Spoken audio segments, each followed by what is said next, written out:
There's a tomb in China that nobody's allowed to open. It's been sitting there for over 2,000 years, sealed, untouched, waiting.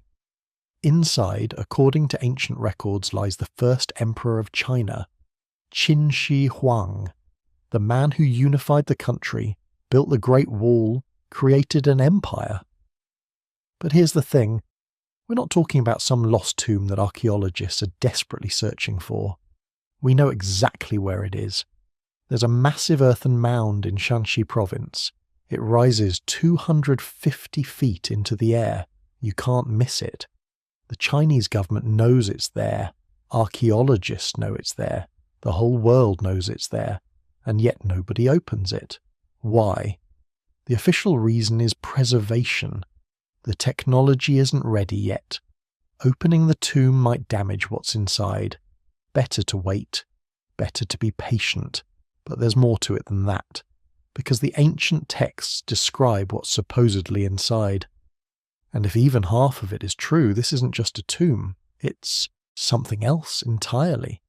Rivers of mercury flowing like water. A ceiling studded with pearls representing the night sky. Crossbows rigged to fire at intruders. An entire palace complex buried underground. And in the centre of it all, the emperor himself, surrounded by everything he thought he'd need in the afterlife. Here's what gets me. The first emperor was obsessed with immortality. He sent expeditions across the oceans searching for the elixir of eternal life. He consumed mercury pills, believing they would make him live forever. They killed him instead.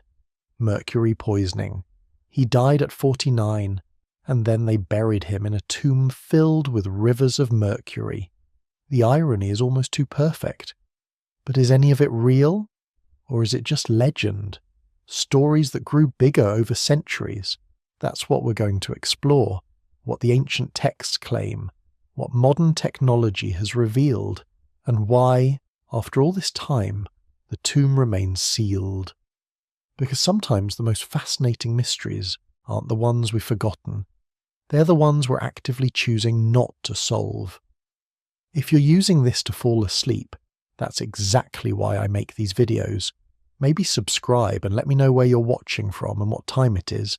I always check the comments. The ancient historian Sima Qian wrote about the tomb around 100 BCE. That's about 100 years after the emperor died. He described what the workers built. And his account is specific, detailed, almost too detailed. According to Sima Qian, the tomb chamber sits deep underground. Workers dug down until they hit water. Then they sealed the floor with molten bronze, creating a waterproof barrier. Inside, craftsmen recreated the entire empire in miniature. Rivers, the Yellow River, the Yangtze, all the major waterways. But these rivers didn't flow with water. They flowed with mercury, liquid metal circulating through mechanical pumps, moving, flowing. A perfect model of the empire's geography. The ceiling represented the heavens. Pearls and precious stones arranged to match the night sky. Constellations, planets, the cosmic order above, mirrored in the tomb below. And then there were the defences, crossbows, rigged to fire automatically if anyone entered, set to trigger if the seals were broken, the ancient world's version of a security system. Sima Qian also mentioned something else, something darker. When the emperor died, they buried him with companions, concubines who had no children. They went into the tomb alive. The workers who built the inner chambers went in too.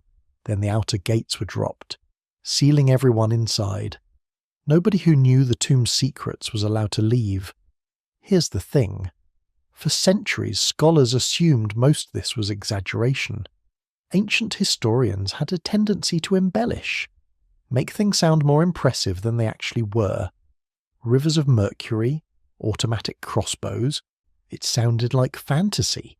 But then archaeologists started testing the soil around the tomb mound. In the 1980s, Chinese researchers took core samples, drilling down into the earth surrounding the burial chamber. They analysed the soil composition, looking for anything unusual. They found mercury, lots of it. The concentration levels were off the charts, way higher than natural background levels, and the mercury wasn't evenly distributed. It formed patterns, lines, paths, like rivers. The distribution matched the geography of ancient China, the Yellow River flowing north, the Yangtze flowing south, exactly as Sima Qian described. Suddenly the ancient text didn't sound so exaggerated anymore. Modern technology has revealed more. Ground-penetrating radar, magnetic surveys, remote sensing equipment, all without disturbing the tomb itself. The scans show a massive underground structure, multiple chambers, walls, corridors, a complex far larger than anyone expected. The tomb chamber itself appears to be about the size of a football field, and it sits inside an even larger underground palace. The scans also detected something else, anomalies in the readings, spots where the equipment picked up unusual signals. Could be metal objects, could be the crossbows Sima Qian mentioned, or something else entirely. But here's what really gets researchers excited. The mercury readings. If the mercury rivers are real, they represent something extraordinary. Mercury is toxic, deadly. It evaporates slowly, releasing vapors that poison anything nearby. The ancient Chinese knew this. They mined mercury, used it in various ways.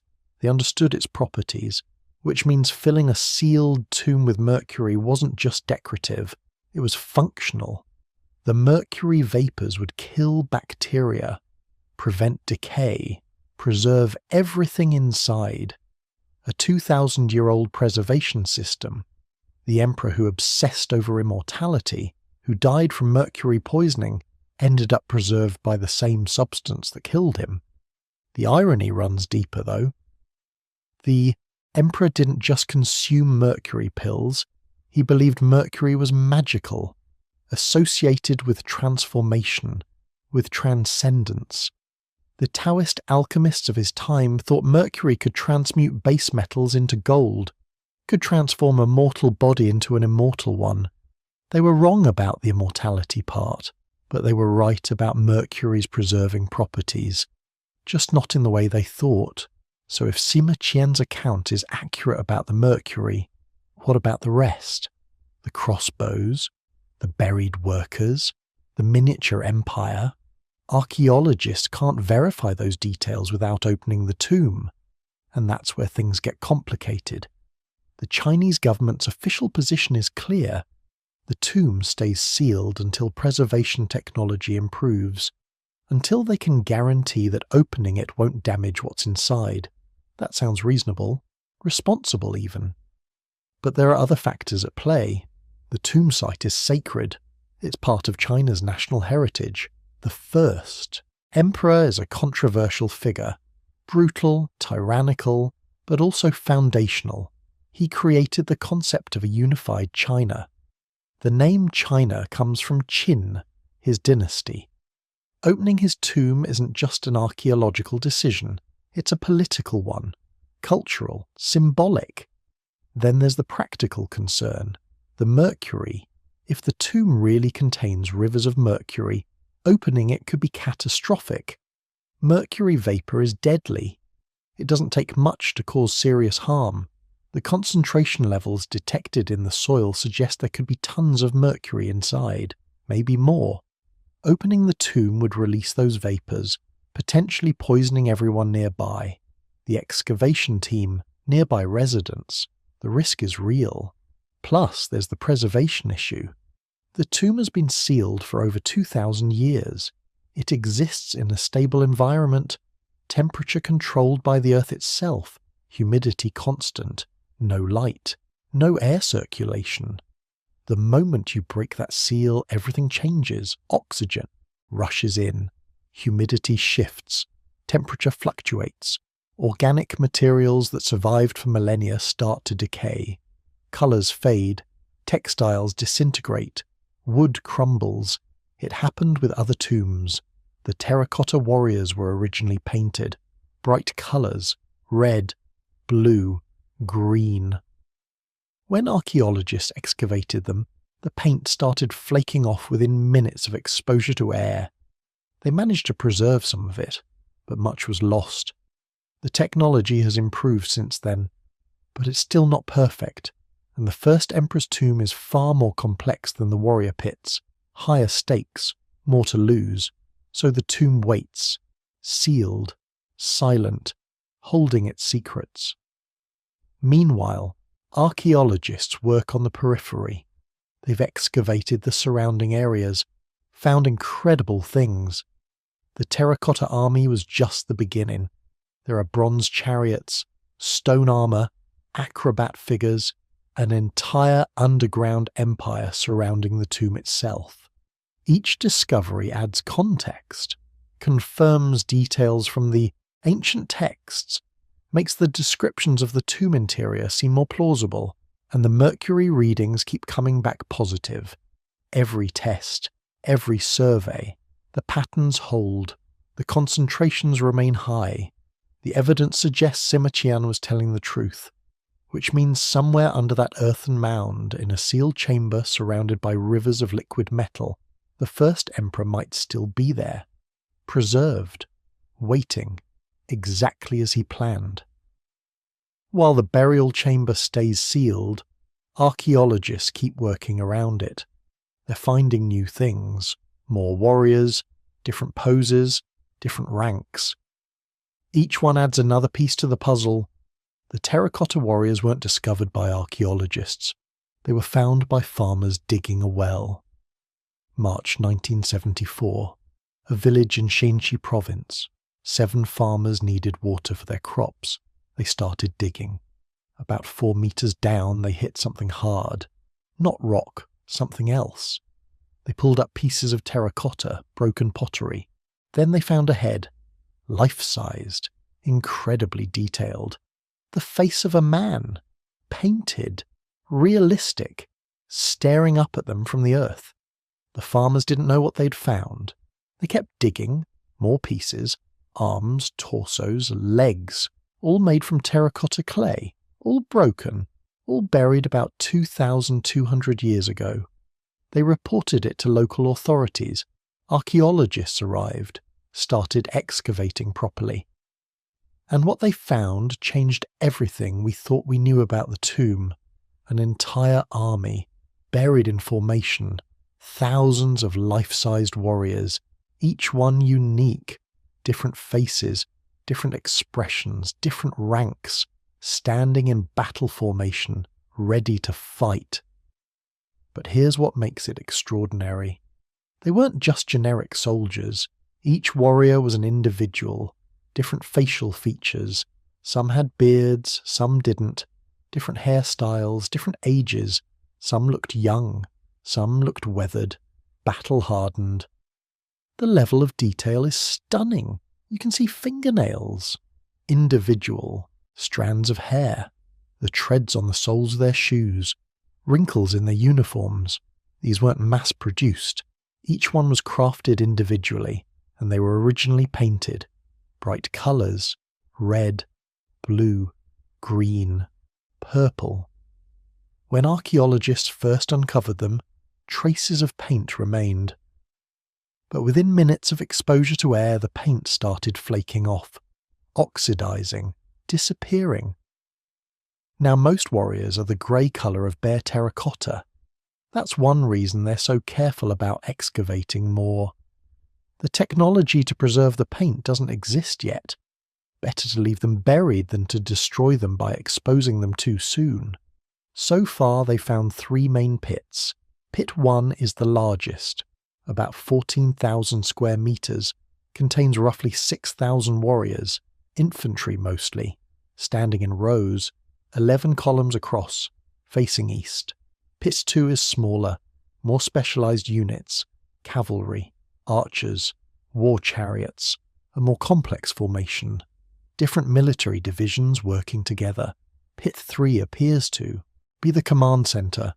Only 68 warriors, but they're different, higher ranking, more elaborate uniforms. This was the headquarters, where the generals would have stood, and there are probably more pits. Ground-penetrating radar suggests other chambers, other formations, still buried, still waiting. The warriors stand in trenches. Wooden roofs once covered them, supported by timber beams, but over centuries the wood rotted. The roofs collapsed, crushing many of the warriors beneath tons of earth. That's why so many are broken, shattered by the weight of their own protection. Each warrior weighs about 400 pounds, solid terracotta, hollow inside but thick-walled, strong, built to last. And they weren't made in one piece. They were assembled. The legs were made separately. The torso, the arms, the hands, the head, all crafted individually, then put together, like a puzzle. Different workshops made different parts, some specialized in heads, some in bodies, some in hands. Then the pieces were brought together, assembled on site, fired in kilns, painted, positioned. The scale of production is mind-boggling.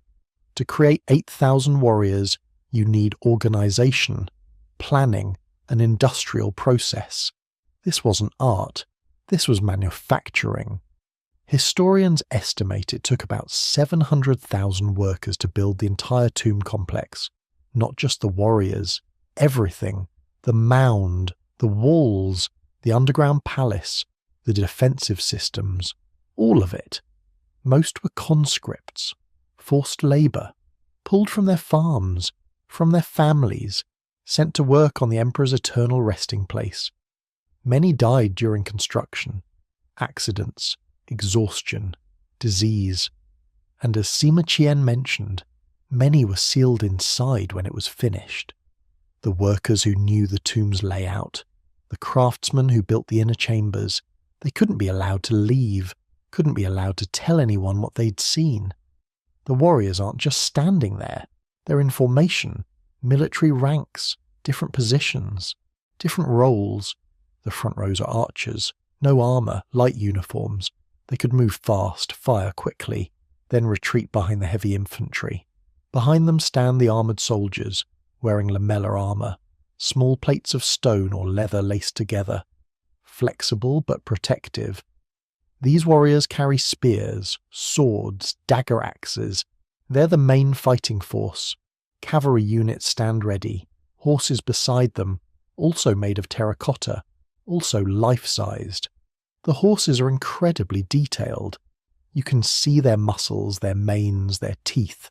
Some have their mouths open, mid-whinny. The chariots are there too, bronze, ornate, pulled by 4 horses each, a driver, an archer, a commander. Mobile command centres that could direct the battle from anywhere on the field, and the generals. You can identify them by their uniforms, more elaborate, taller headgear, different postures. They stand slightly apart, commanding, watching over their troops. But here's what's really interesting. The warriors originally held real weapons, bronze swords, spears, crossbows, arrows, actual functional weapons, not terracotta replicas. Most of those weapons are gone now, looted, probably within years of the burial. Tomb robbers broke in, stole the bronze, left the warriors standing there, empty-handed. But some weapons remain, and they're remarkable. The bronze swords are still sharp, after 2,200 years. Some show a chromium coating, an anti-rust treatment, technology that wasn't supposed to exist until the 20th century. The crossbow triggers are precision-engineered, interchangeable parts, standardized components, mass production techniques. Again, centuries before Europe developed similar methods. The Qin dynasty didn't just unify China politically, they standardized everything: weights, measures, currency, writing, axle widths, and weapons. Every sword the same length, every arrow the same weight, every crossbow built to the same specifications. That's what the terracotta army represents. Not just military might, industrial organization, centralized control, the power to mobilize resources on a massive scale, and it's just the outer perimeter. The army guards the tomb. They're not inside it. They're outside, protecting it, standing between the emperor and the world. The actual burial chamber sits about a mile away, under the big mound, sealed, untouched. The warriors face outward, ready to defend against any threat. Which raises a question. What were they defending? What's really inside that central chamber? What did the emperor think he needed an army to protect? The ancient texts say treasures, gold, jade, pearls, the wealth of an empire. But maybe it's something else, something we haven't considered. Or maybe the army itself is the treasure, the real legacy, not what's buried in the tomb, but what stands outside it, the evidence of what humans can accomplish, the organization, the artistry, the scale. Each warrior is individual, a person, someone who lived, worked, fought, died, and now stands immortal, frozen in clay, waiting, always waiting. The emperor wanted immortality. He didn't get it. But his army did. They've outlasted empires, dynasties, civilizations. They're still standing, still ready, still guarding a tomb that nobody dares to open. Building something this massive required more than just labor. It required logistics, planning, supply chains that would make modern project managers weep.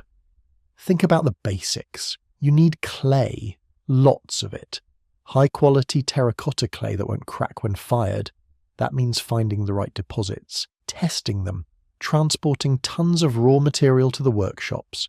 You need kilns, big ones, hot enough to fire terracotta properly, around 1,000 degrees Celsius. Each kiln could probably handle a few warriors at a time, maybe 10, maybe 20. But you're making thousands, so you build multiple kilns. Dozens of them, all operating simultaneously. Each one needs fuel, wood, enormous amounts of wood, which means logging operations, transportation networks, storage facilities, and you need artisans, skilled workers who know how to sculpt, how to assemble, how to fire clay properly. You can't just grab random farmers and expect them to create life-sized warriors with individual facial features. So where did they find these craftsmen? Some historians think they were recruited from across the empire. Each region had its own artistic traditions, different styles, different techniques. Bring them all together. Put them to work on the emperor's eternal army. Others think they trained workers specifically for this project. Apprenticeships, years of learning, creating a workforce that existed solely to build this tomb complex. Either way, you're looking at a massive organizational challenge, coordinating thousands of workers, different specialties, different tasks, all happening at once, all needing to come together perfectly. Consider the assembly process. You've got workshops making heads, different workshops making bodies, others making arms, hands, legs. All these pieces need to fit together. That requires standardization, templates, measurements, quality control, someone checking that the neck of Warrior 4582 will actually fit the head that Workshop 7 just finished. But they also needed variation, because every warrior looks different, so you can't just make one mold and use it repeatedly. You need variety, different faces, different expressions, different ages. Archaeologists think they use modular construction, maybe 8 basic face shapes. Then you add different noses, different ears, different beards, mix and match. Suddenly you've got thousands of unique combinations, same with the bodies, a few basic torso types, then different armor patterns, different hand positions, different leg stances, combine them in different ways. Each warrior ends up looking individual. It's brilliant. Mass production meets customization.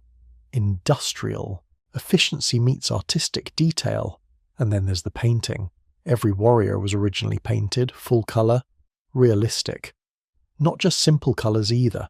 Complex pigments, purple, pink, green, blue, red, white, black.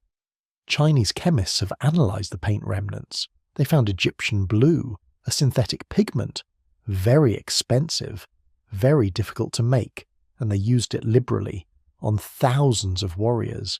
They also found evidence of binding agents, something to make the paint stick to terracotta, something to make it last. Obviously it didn't work perfectly. The paint flaked off when exposed to air, but it lasted 2,200 years underground. That's not bad. The painting alone would have taken years. Each warrior needed multiple coats, different colours for different parts. The face, the armour, the clothing, the details. And someone had to decide what colours to use, what looked right, what looked realistic.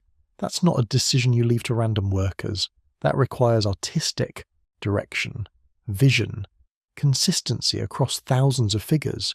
So you've got project managers, artists, engineers, chemists, logistics coordinators, accountants keeping track of materials, guards watching the workers, cooks feeding everyone, doctors treating injuries. It's not just a construction project, it's a city, a temporary city that existed solely to build a tomb, and it operated for decades.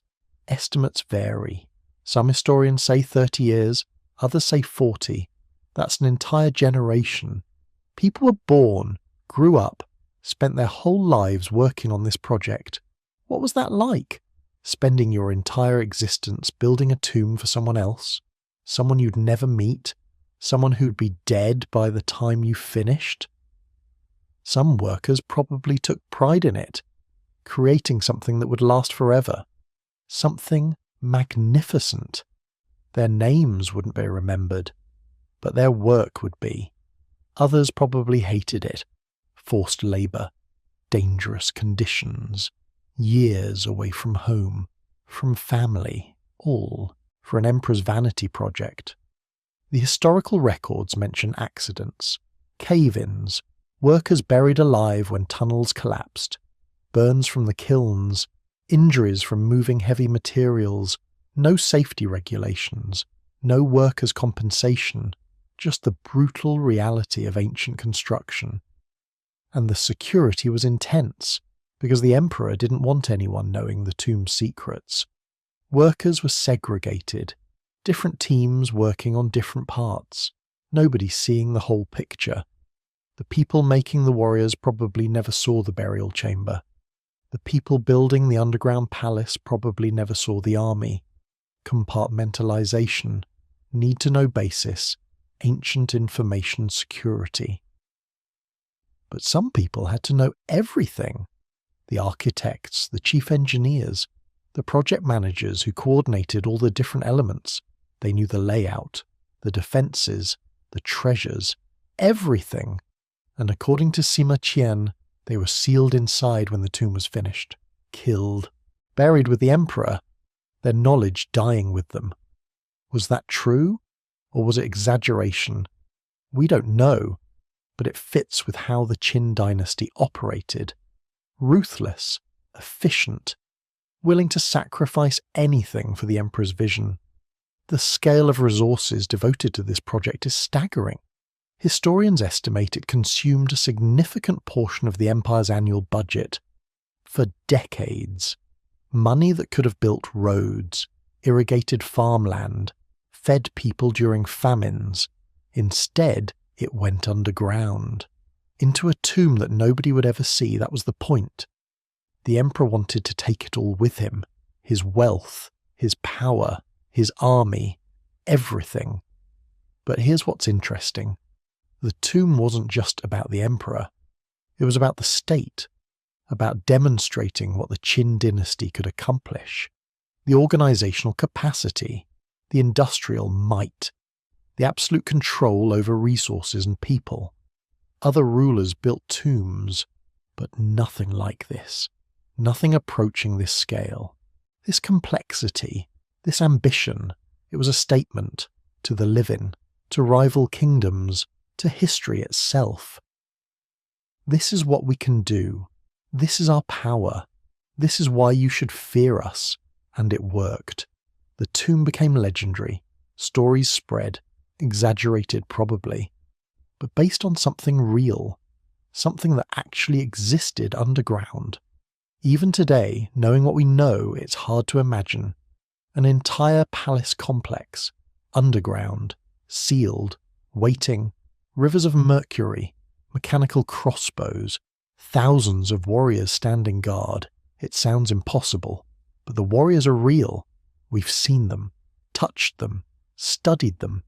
If that part is real, what else might be? The construction workforce eventually disbanded.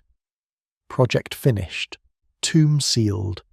Most workers probably went home, back to their farms, their families, their normal lives. But they carried stories, whispers about what they'd seen, what they'd built, stories that got passed down, generation after generation, becoming legend, becoming myth. And now archaeologists are trying to separate truth from fiction. What really exists down there? What's exaggeration? What's completely made up? The only way to know for certain is to open it.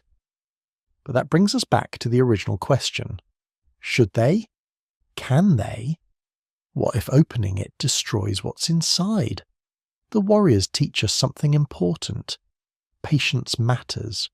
They waited 2,200 years to be discovered, found by accident, by farmers digging a well, not by archaeologists frantically searching. Maybe the tomb itself is waiting for the right time, the right technology, the right moment when we can open it without destroying it. Or maybe it should stay closed. Some mysteries are better left unsolved. Some secrets should remain buried. The workers who built it are long gone, their names forgotten, their lives unrecorded, but their work remains, standing, waiting.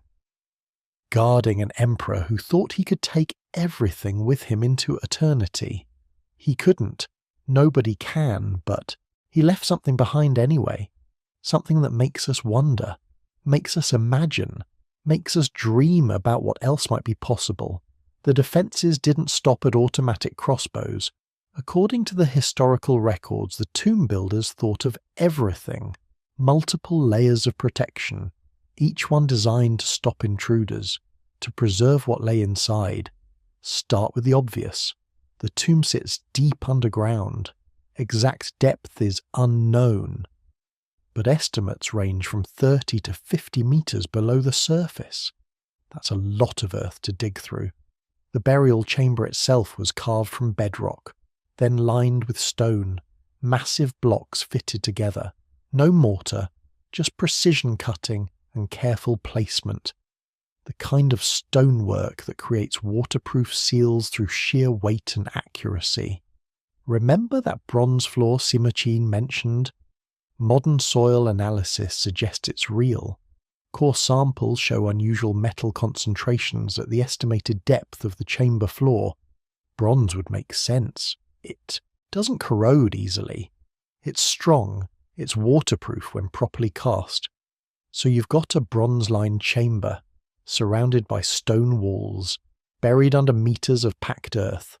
Already that's pretty secure, but they didn't stop there.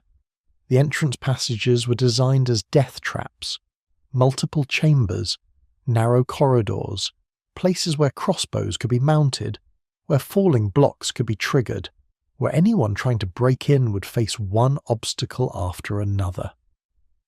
Chinese archaeologists have studied similar tombs from the same period. Smaller ones, less elaborate, but they show the same defensive thinking. Fake doors, dead ends, passages that loop back on themselves, all designed to confuse and delay tomb robbers. The crossbow traps weren't just legend. Archaeologists have found the mechanisms in other tombs, bronze triggers, stone counterweights, systems that could stay armed for centuries, simple physics, a balanced weight. A tripwire. When disturbed, the weight drops. The crossbow fires. Would they still work after 2,000 years? Probably not. Bronze corrodes, wood rots, strings decay. But the principle was sound, and in the first few centuries after burial, they would have been deadly. Then there's the mercury. Not just rivers of it inside the chamber, but mercury vapour. The liquid metal evaporates slowly. In a sealed space, that vapour builds up, becomes concentrated, toxic. Anyone breaking into the tomb would breathe it. Mercury poisoning doesn't kill instantly, but it's nasty. Tremors, confusion, organ damage. Death comes slowly, painfully.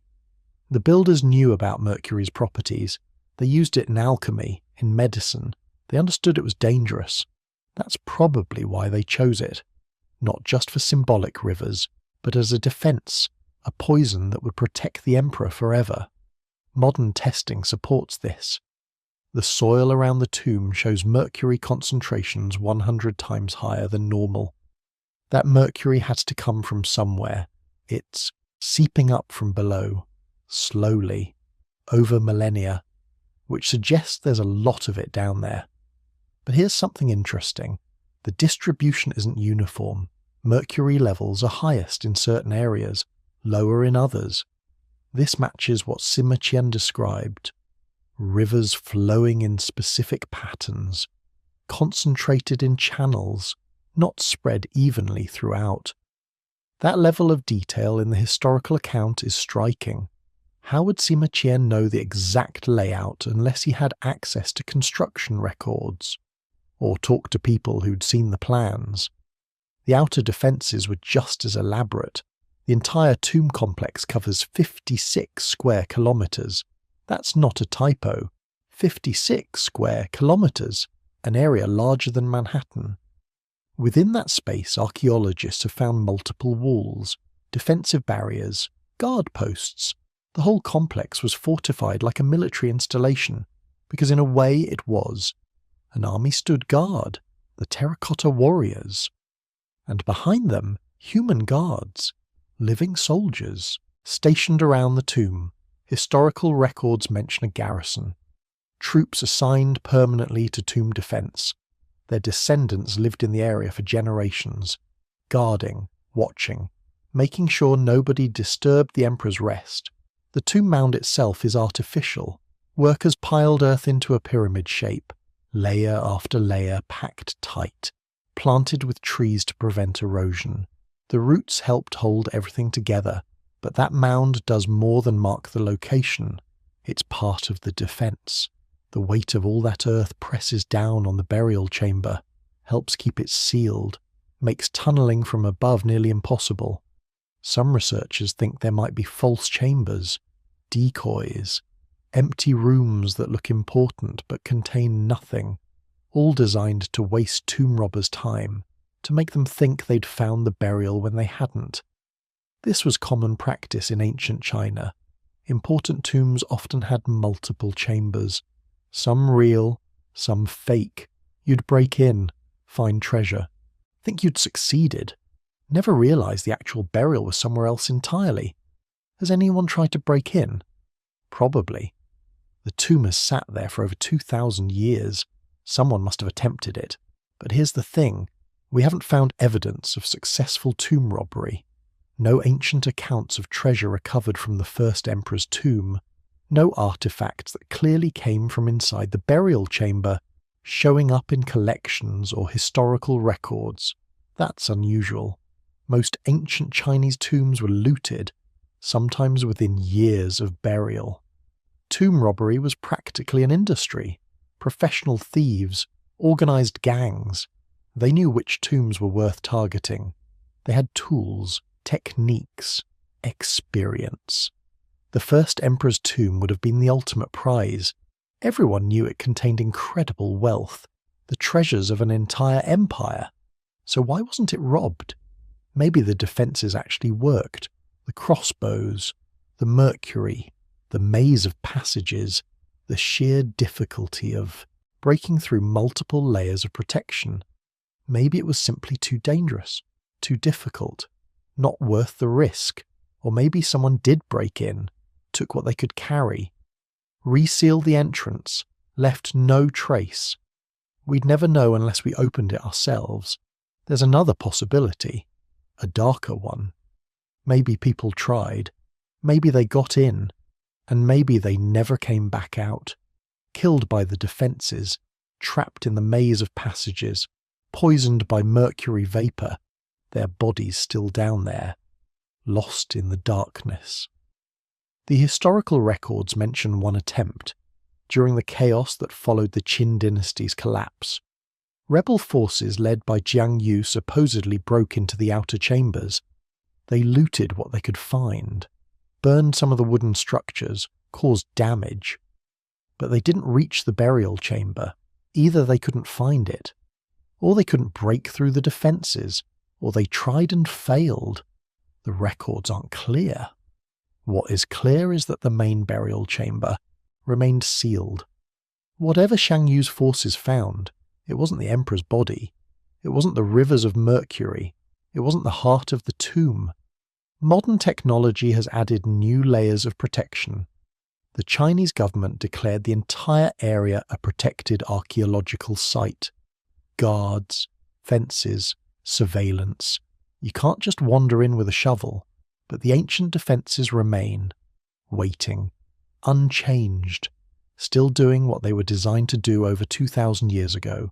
Protect the emperor, guard his secrets, keep the living world away from the realm of the dead. And they're working. The tomb stays sealed, the emperor rests undisturbed, the defences hold. For now, air isn't the only enemy. When archaeologists talk about why they won't open the tomb, they mention preservation technology. They talk about humidity control, temperature regulation, ways to prevent artifacts from degrading when exposed to modern air. But there's another concern, one that's more immediate, more dangerous: mercury. Remember those rivers Sima Xian described? Liquid metal flowing through channels? Modern soil tests confirm high mercury levels around the tomb, way higher than normal, about 100 times the background concentration. That mercury came from somewhere.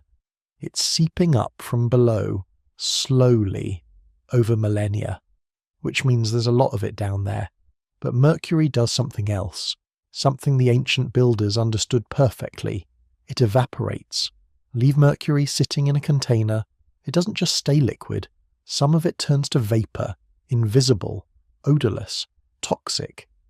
In an open space, that vapour disperses, spreads out, becomes diluted, not much of a threat. But in a sealed chamber, underground, with no ventilation for 2,000 years, the vapour builds up, gets concentrated, reaches levels that would kill you within hours of breathing it. This isn't speculation. Scientists have run the calculations, based on the estimated volume of mercury in the tomb, based on the size of the burial chamber, based on evaporation rates over 2 millennia. The math is grim. Anyone opening that chamber would face mercury vapour at concentrations far beyond lethal levels. Not just dangerous, not just risky, absolutely deadly.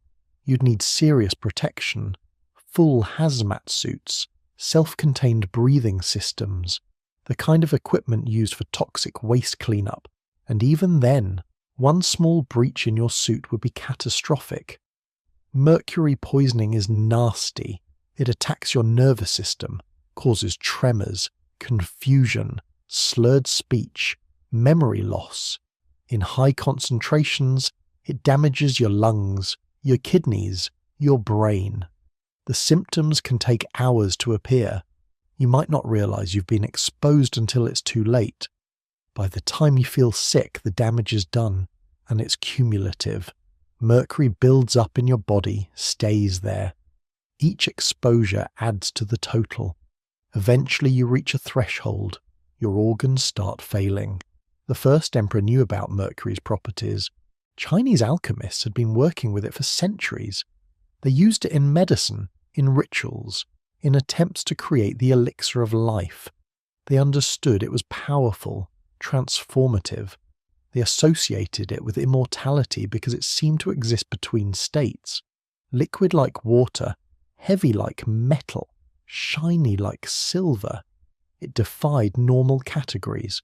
But they also knew it was poison. That's probably why they chose it for the tomb, not just for symbolic rivers, not just to represent the geography of the empire, but as protection, a barrier between the living and the dead.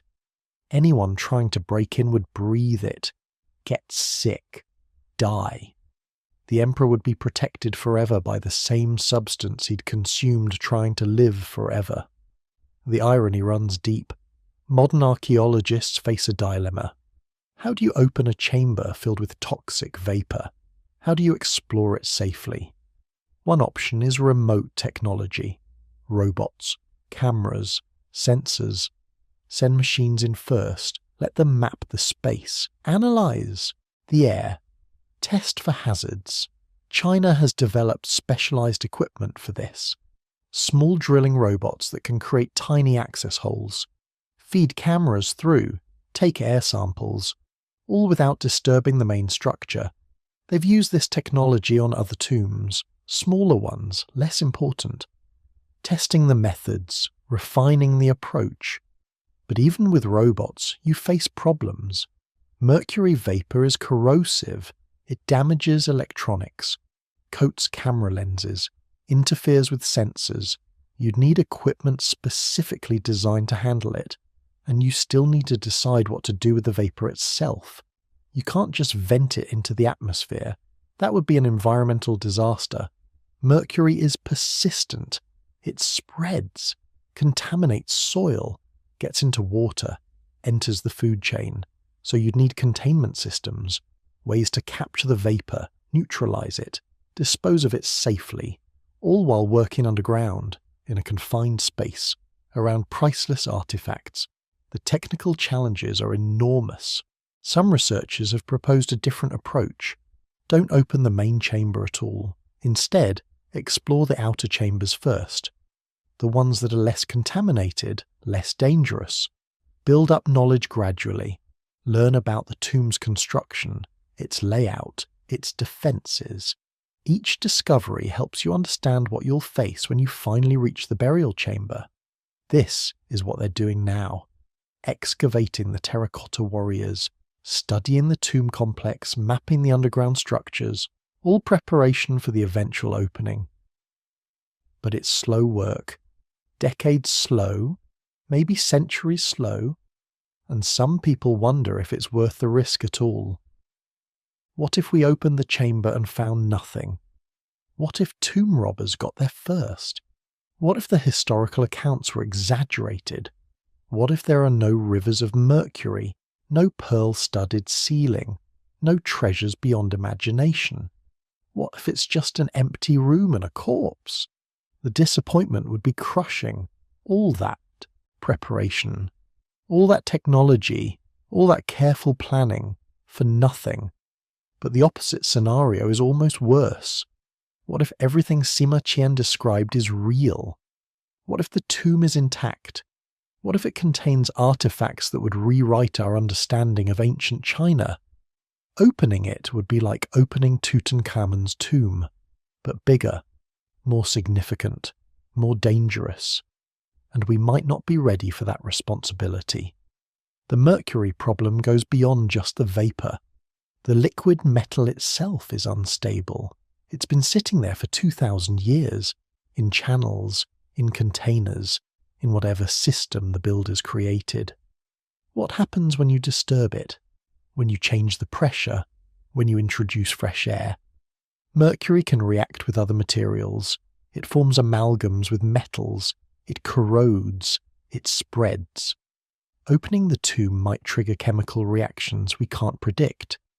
And if those rivers really are flowing through mechanical pumps, what state are those pumps in? Are they still intact? Or have they corroded, broken down, released their mercury into the chamber? We don't know. We can't know without opening it. Chinese officials have made their position clear.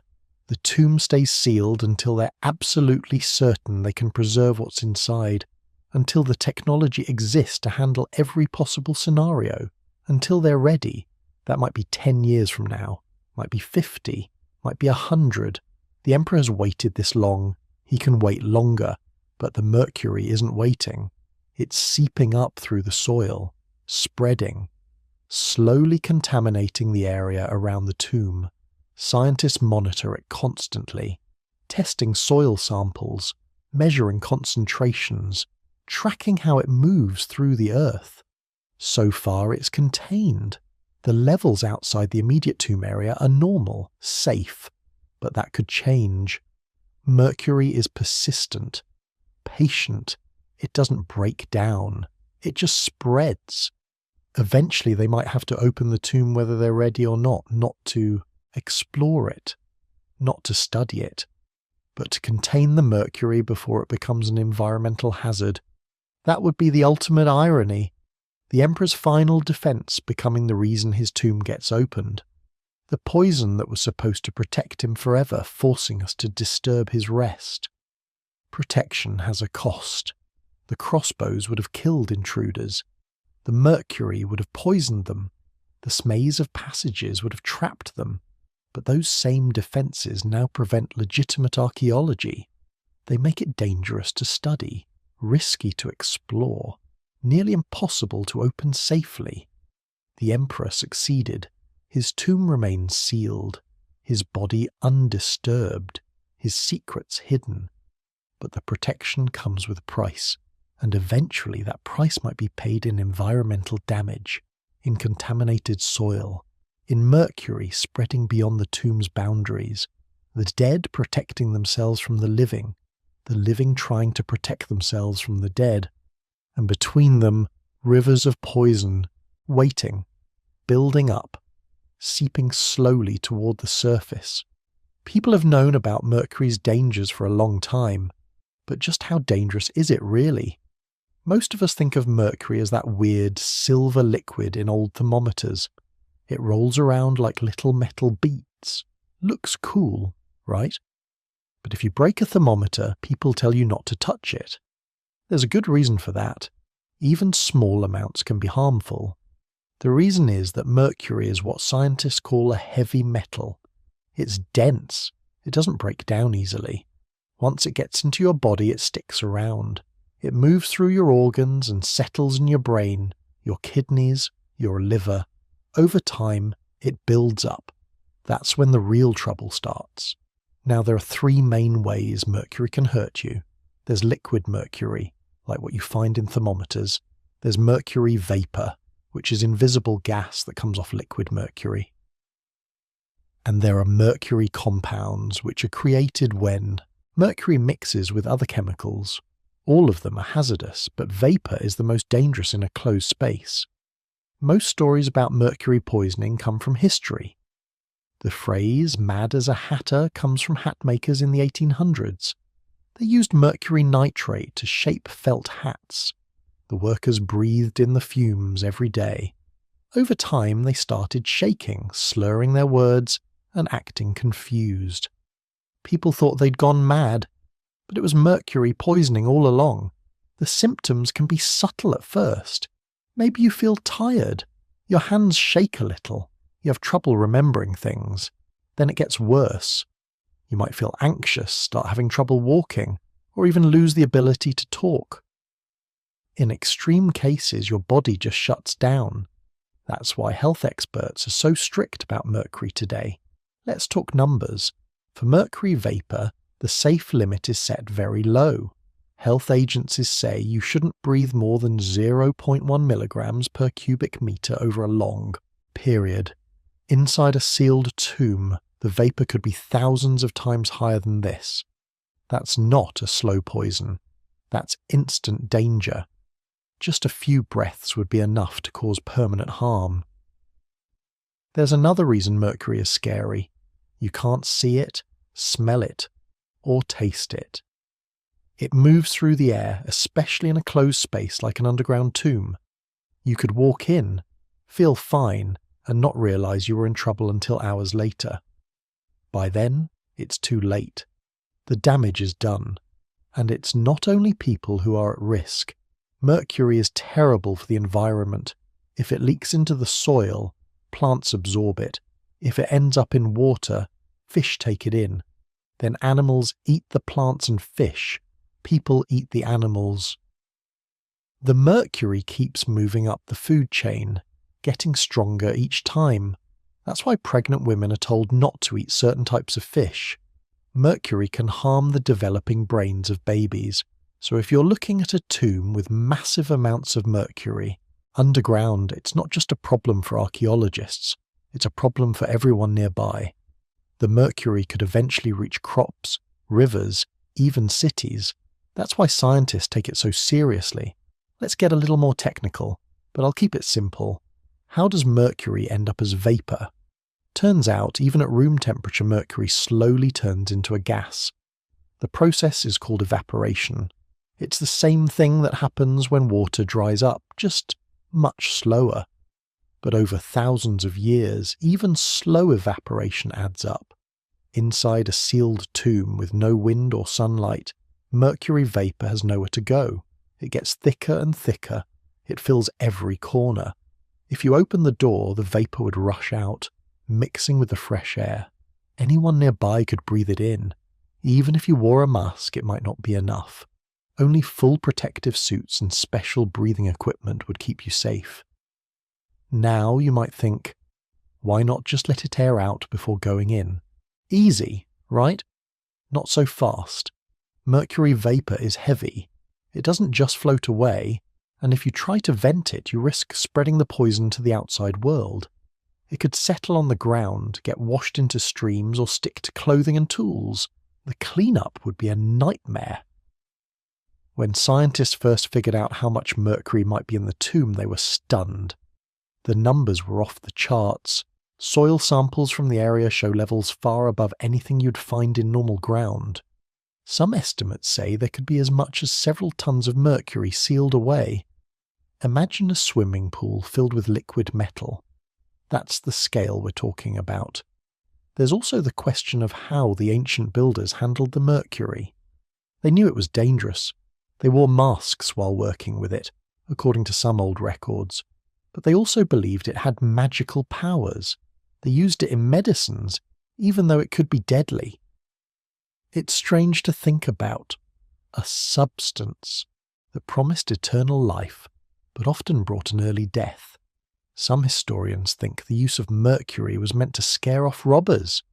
Picture yourself sneaking into a tomb, only to find rivers of shining liquid metal.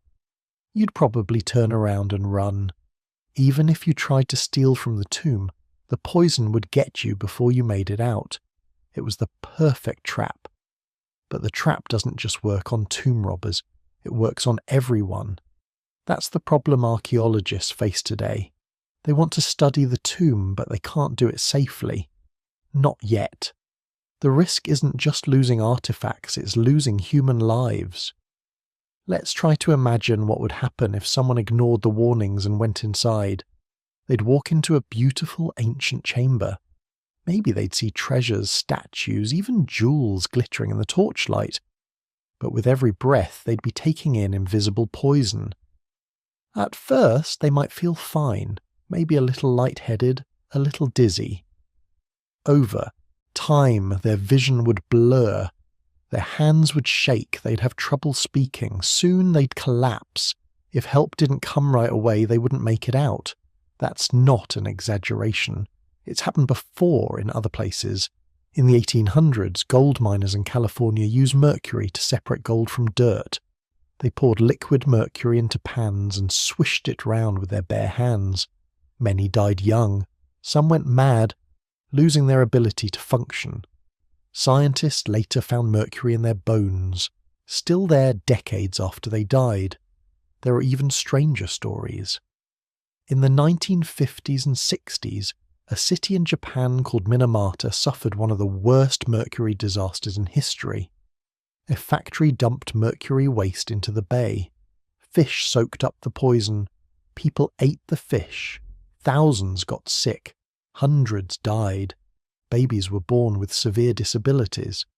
The town is still dealing with the aftermath today. All of this shows how serious mercury can be. It's not just a problem for the people who open the tomb. It's a problem for everyone around it, and for years to come. So, what can be done about it? Scientists have come up with a few options. One idea is to use robots. Machines can go where humans can't, but building a robot that can survive in a toxic ancient tomb isn't easy. Mercury vapor damages electronics. It can corrode metal parts. Cameras fog up. Lenses get covered in a thin film of mercury. Even the best machines struggle in those conditions. Another plan is to drill tiny holes into the tomb, not to open it fully, but just enough to insert sensors and cameras. These tools can measure the air, check mercury levels, and send back images. But even this is risky. Drilling could release a burst of toxic vapor. There's also the chance of damaging priceless artifacts by accident. Maybe the safest option is to wait. Technology gets better every year. Scientists are working on new materials that resist mercury, better robots, better suits. Maybe in 10 or 20 years, there will be a way to do it safely. But while we wait, the mercury keeps moving. It's not going away. Every year, a little more seeps out. This creates a strange situation. The thing that was meant to protect the tomb is now turning into a threat for the living. The old poison is slowly leaking out, and sooner or later someone will have to deal with it. Not for the sake of treasure, or history, or curiosity, just to keep people and the environment safe. Let's step back and think about what this all means. The ancient builders wanted to create something that would last forever. They used the best defences they could imagine. They probably never thought that their greatest weapon would become a modern hazard. But that's what happened. It's not just about one tomb. Mercury is a problem all over the world. In old mines, in factories, in rivers and lakes. The lesson is simple. What we bury doesn't stay buried. Sooner or later, it comes back. The story of Mercury and the Emperor's tomb is a reminder. Sometimes the past protects itself in ways we don't expect. Sometimes the dangers are invisible. Sometimes the thing we fear most is the thing we can't see or smell or touch. It's just there, waiting. And there's another layer. The mercury isn't just a chemical or a poison, it's a symbol. The ancient world saw it as mysterious, even magical. Something between worlds, liquid but also metal, shiny but deadly. They believed it could give life and also take it away. That duality is still with us. Scientists today have to respect the power of the past. They can't just dig up history without thinking about the risks. Every action has a consequence. Every ancient defense has a modern price. But there's also wonder in all of this. The fact that we're even talking about a tomb sealed for over 2,000 years. That we can test the soil and detect poisons left by kings and craftsmen. That we can imagine rivers of liquid metal shining in torchlight hidden under a mountain of earth. It's wild, honestly, and there's no easy answer. Should we open the tomb? Should we leave it sealed forever? Should we risk lives and the environment for the sake of history? These are hard questions, and nobody has the perfect solution. What's certain is that the mercury isn't going anywhere on its own. If the tomb is ever disturbed, by accident or on purpose, the problem will need to be solved. Not just for archaeologists, but for everyone who lives nearby. That's the real hazard. It's not just about the past or the secrets buried with the emperor. It's about our responsibility to the future. If we act carelessly, we could end up causing harm that lasts generations. If we act too slowly, the damage could happen anyway. In the end, the mercury is a challenge, a puzzle, something left behind by people who couldn't have known what it would become, and now it's up to us to figure out what to do next. It's strange to think that a drop of liquid metal, something that fascinated and frightened people for thousands of years, could decide the fate of one of the world's greatest treasures. But that's where we are. The tomb waits. The mercury waits. The danger is real, but so is the opportunity.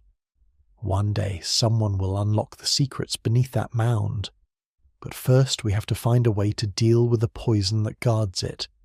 And that brings us to a deeper question. Is it right to disturb the ancient dead, even for science? Is there a price we shouldn't pay, no matter what secrets are hidden underground? These are ethical questions. They go beyond science and technology. They ask what kind of ancestors we want to be, and what kind of world we want to leave behind. Because the past isn't just a mystery to solve, it's a warning, a lesson. Sometimes it's a trap set by people long gone, a test for those who come after. And in this case, the test is a river of invisible poison, waiting quietly in the dark. Let's take a step back from all the danger and the science. Let's ask a deeper question. Why do we even want to open up ancient tombs in the first place? What are we hoping to find, and is it worth it? This isn't just about technology, or about mercury, or about traps. It's about choices. What do we owe the past? What do we owe the people who came before us? And what do we owe the people who will come after? Archaeology isn't just digging up old stuff. It's a conversation with history. Every time someone uncovers something, an old coin, a broken pot, a skeleton, they're reaching across time. They're asking questions. Who were you? What did you believe? What did you fear? What did you hope for? Sometimes the answers are clear. Other times they're just more mysteries, more puzzles. When it comes to a tomb like this, the stakes are much higher. We're not just talking about a few artifacts. We're talking about the final resting place of a man who shaped an entire country. We're talking about secrets that have been hidden for over 2,000 years. There's a weight to that, a kind of responsibility, and here's where it gets complicated. Different cultures have different views on death and the dead. In some places, disturbing a grave, any grave, is considered a huge offence. It's not just about respect for the dead, it's about the living too, about what it means to let people rest, about what it means to move on. In other cultures, digging up the past is seen as a way to honour ancestors, to learn from them, to keep their memory alive. China's relationship with its own history is unique. There's pride in the ancient past. There's also a sense of guardianship. The tomb of Qin Shi Huang isn't just a curiosity. It's a national treasure. It's protected by law. Only the highest levels of the government can decide what happens to it. That alone tells you how seriously it's taken. And there's another layer too. Archaeology has a dark side. It's not always about careful science and respectful study. Sometimes it's about treasure hunting, about greed, about breaking into graves, stealing what's valuable, and selling it to the highest bidder. This has happened all over the world for centuries. Ancient Egypt, the Mayan cities, Roman ruins, Chinese tombs. The damage from this kind of looting is permanent. Once something is stolen or destroyed, it's gone forever. That's why modern archaeologists are so cautious. They know that opening a tomb isn't just about finding objects. It's about preserving meaning. It's about context. Every artifact tells a story, but only if you know where it came from, how it was placed, what was around it. If you rush in, if you grab things just to show them off, you lose that story. You lose the chance to really understand. The tomb of the first emperor is a perfect example of this tension. On one hand, it's a goldmine for history. It could rewrite what we know about ancient China. It could answer questions that have puzzled experts for generations. On the other hand, it's a sacred space. It's a sealed room meant to last forever. Breaking that seal isn't just a technical problem, it's an ethical one. Let's look at some real-world examples. In the 1920s, archaeologists opened the tomb of King Tutankhamun in Egypt. It was a huge event. The media went wild. People were fascinated by the treasures, the jewellery, the golden mask. But the process wasn't perfect. Artifacts were removed quickly. Some were damaged. The tomb itself was changed forever. The colour of the walls faded. The air inside shifted. The curse of the pharaohs became a headline, part superstition, part warning. The lesson from King Tut's tomb is simple. Once you open a sealed space, you can't ever put things back exactly the way they were.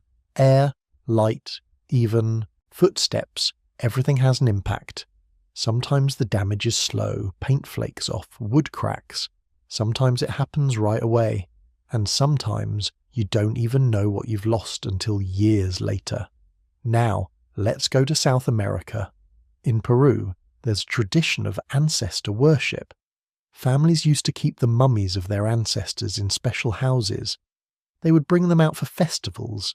They believed the dead could help the living and that the living could help the dead.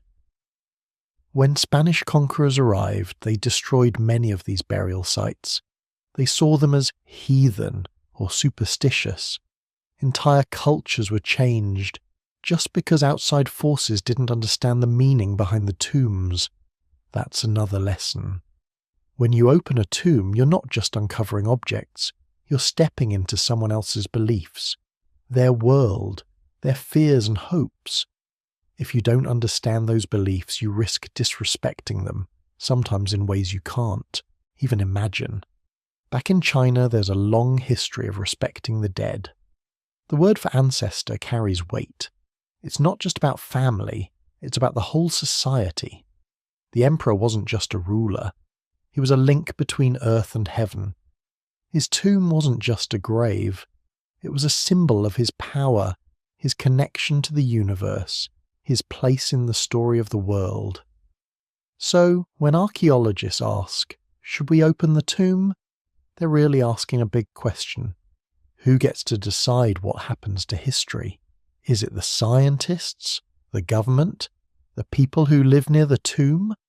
Or maybe the descendants of those who built it? There's no easy answer. In some cases, local communities have fought to keep tombs closed. In others, they've helped open them, hoping for jobs, tourism, or a sense of pride. Sometimes the decision is made far away, by people who have never even seen the site. And then there's the question of what's lost when a tomb stays. Sealed. Knowledge. Stories. Insights into how people lived, what they valued, what they feared. Every year, new technology makes it possible to learn more without digging. Ground-penetrating radar, 3D imaging, chemical analysis. But there are limits. Some secrets stay hidden unless you're willing to open the door. Here's another thing to think about. The longer a tomb stays sealed, the more it changes on the inside. Air pressure shifts. Chemicals interact. Artifacts may rot or corrode or collapse. Waiting too long can be just as risky as rushing in. It's a race against time, but the finish line isn't clear. And then, of course, there's the issue of risk.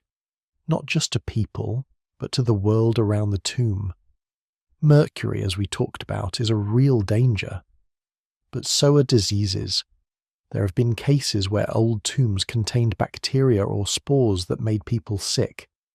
In the 1920s, when Tutankhamun's tomb was opened, several workers died of mysterious illnesses.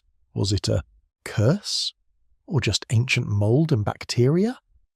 We still don't really know. This is why archaeologists today have strict rules. Protective gear, air filters, quarantine procedures. They treat new tombs almost like crime scenes, or even like alien planets. Every action is planned, every risk measured. But even the best plan can go wrong. You can't control everything. Sometimes the past fights back in ways you don't expect. Let's talk about ethics for a minute. There's a saying among archaeologists, first, do no harm. It's borrowed from medicine. The idea is simple. If you can't guarantee that your actions will help, then maybe you shouldn't act at all. Sometimes, the bravest thing is to wait, to let the past rest, at least until you're sure you can do it justice. But there's also a duty to knowledge, to the truth, to the stories that haven't been told yet. Some historians argue that leaving the tomb closed is a kind of theft too, a theft from the future. What if there's something inside that could change how we see the world? What if there's a message from the past waiting to be heard? It's a real dilemma. Open the tomb and you risk damage, disrespect, even danger. Leave it sealed and you risk losing knowledge forever. There's no simple formula, no right answer that fits every case. Let's get practical for a moment. Around the world, there are guidelines for how to handle ancient sites. UNESCO, the United Nations Group for Culture, has a set of rules. They say you should always include local voices, always think about the impact on the community, always weigh the risks and benefits. In China, the laws are even stricter. Government approval is needed for every dig. Artifacts can't be taken out of the country. Everything is watched closely. That's why, even though scientists have the tools and the curiosity, they haven't rushed to open the emperor's tomb. They're waiting until they're sure they can do it, safely and with respect. It's not just about protecting objects, it's about protecting meaning. There are also spiritual questions. Some people believe that disturbing a tomb can bring bad luck, or even disaster. It's not just superstition, it's a way of saying that the past isn't just dead. It has power, it deserves respect. When you break a seal, you break a kind of promise. You cross a line. There's an old story in China. It goes like this. If you disturb the emperor's rest, his spirit will not be pleased. The land itself might suffer. Crops could fail. Rivers could flood. People could get sick. Whether you believe in curses or not, the story has a point. Actions have consequences. Even if the danger isn't magical, it can still be real. So what's the solution? Some people suggest compromise. Open the tomb, but do it slowly. Use robots, not people. Take samples, not treasures. Study, but don't destroy. Others say, wait as long as it takes. Let technology catch up. Let the experts build better tools. Maybe someday we'll be able to explore the tomb without causing any harm at all. And some say, just leave it alone. Some mysteries aren't meant to be solved. Some doors are meant to stay closed. Maybe the lesson is patience. Maybe it's humility. Knowing what we don't know and being okay with that. Here's a thought that comforts me. The tomb exists whether we open it or not. The past is still there, waiting. We don't have to rush. Time moves slowly underground. The secrets aren't going anywhere. But there's another way to look at it. Every generation faces its own mysteries, its own choices. Maybe our job isn't just to find answers. Maybe it's to ask the right questions, to weigh the risks, to respect the people who came before and the people who will come after. Think about what it means to be a good ancestor. Not just for your family, but for everyone. What kind of world do you want to leave behind? One that values knowledge but also respect. One that learns from the past but doesn't destroy it. Archaeology at its best is about balance, curiosity and caution, discovery and preservation. Every site is a test, every tomb is a question, and every answer leads to more questions. The story of the emperor's tomb isn't just about history, it's about us, what we value, what we're willing to risk, what we're willing to leave alone. And this is where it gets really interesting, because sometimes the hardest choice is to wait, to trust that the right moment will come, to believe that the past will reveal itself when we're ready. For now, the tomb stays sealed. These secrets stay hidden. The debate continues, but the lesson remains. The past is powerful. It deserves care. It deserves thought. And sometimes the greatest respect we can show is patience. That's the real heart of ethical archaeology. Not just what we find, but how we find it and what we choose to do next as science pushes forward and technology gets better. The questions will keep coming. but so will the warnings, from the ancient builders, from the land, from the silent tomb itself. The choice is ours, and the world will remember what we decide. Let's step into the world of what if. What if all those wild stories about the Emperor's tomb are actually true? Not just legends, not just exaggerations. Imagine, for a minute, every single detail described in the ancient records is real. The rivers of Mercury, the constellations on the ceiling, the booby traps, the bronze, the sacrifices. What would that mean, not just for history, but for how we see the ancient world? First, let's talk about the Mercury rivers. Most people hear about that and think, no way, that can't be real. But if it is, then we're looking at a level of engineering that's almost unbelievable for 2,200 years ago. Mercury isn't easy to mine or transport even today. To fill channels with enough liquid mercury to make rivers, you'd need huge mines. You'd need hundreds, maybe thousands of workers.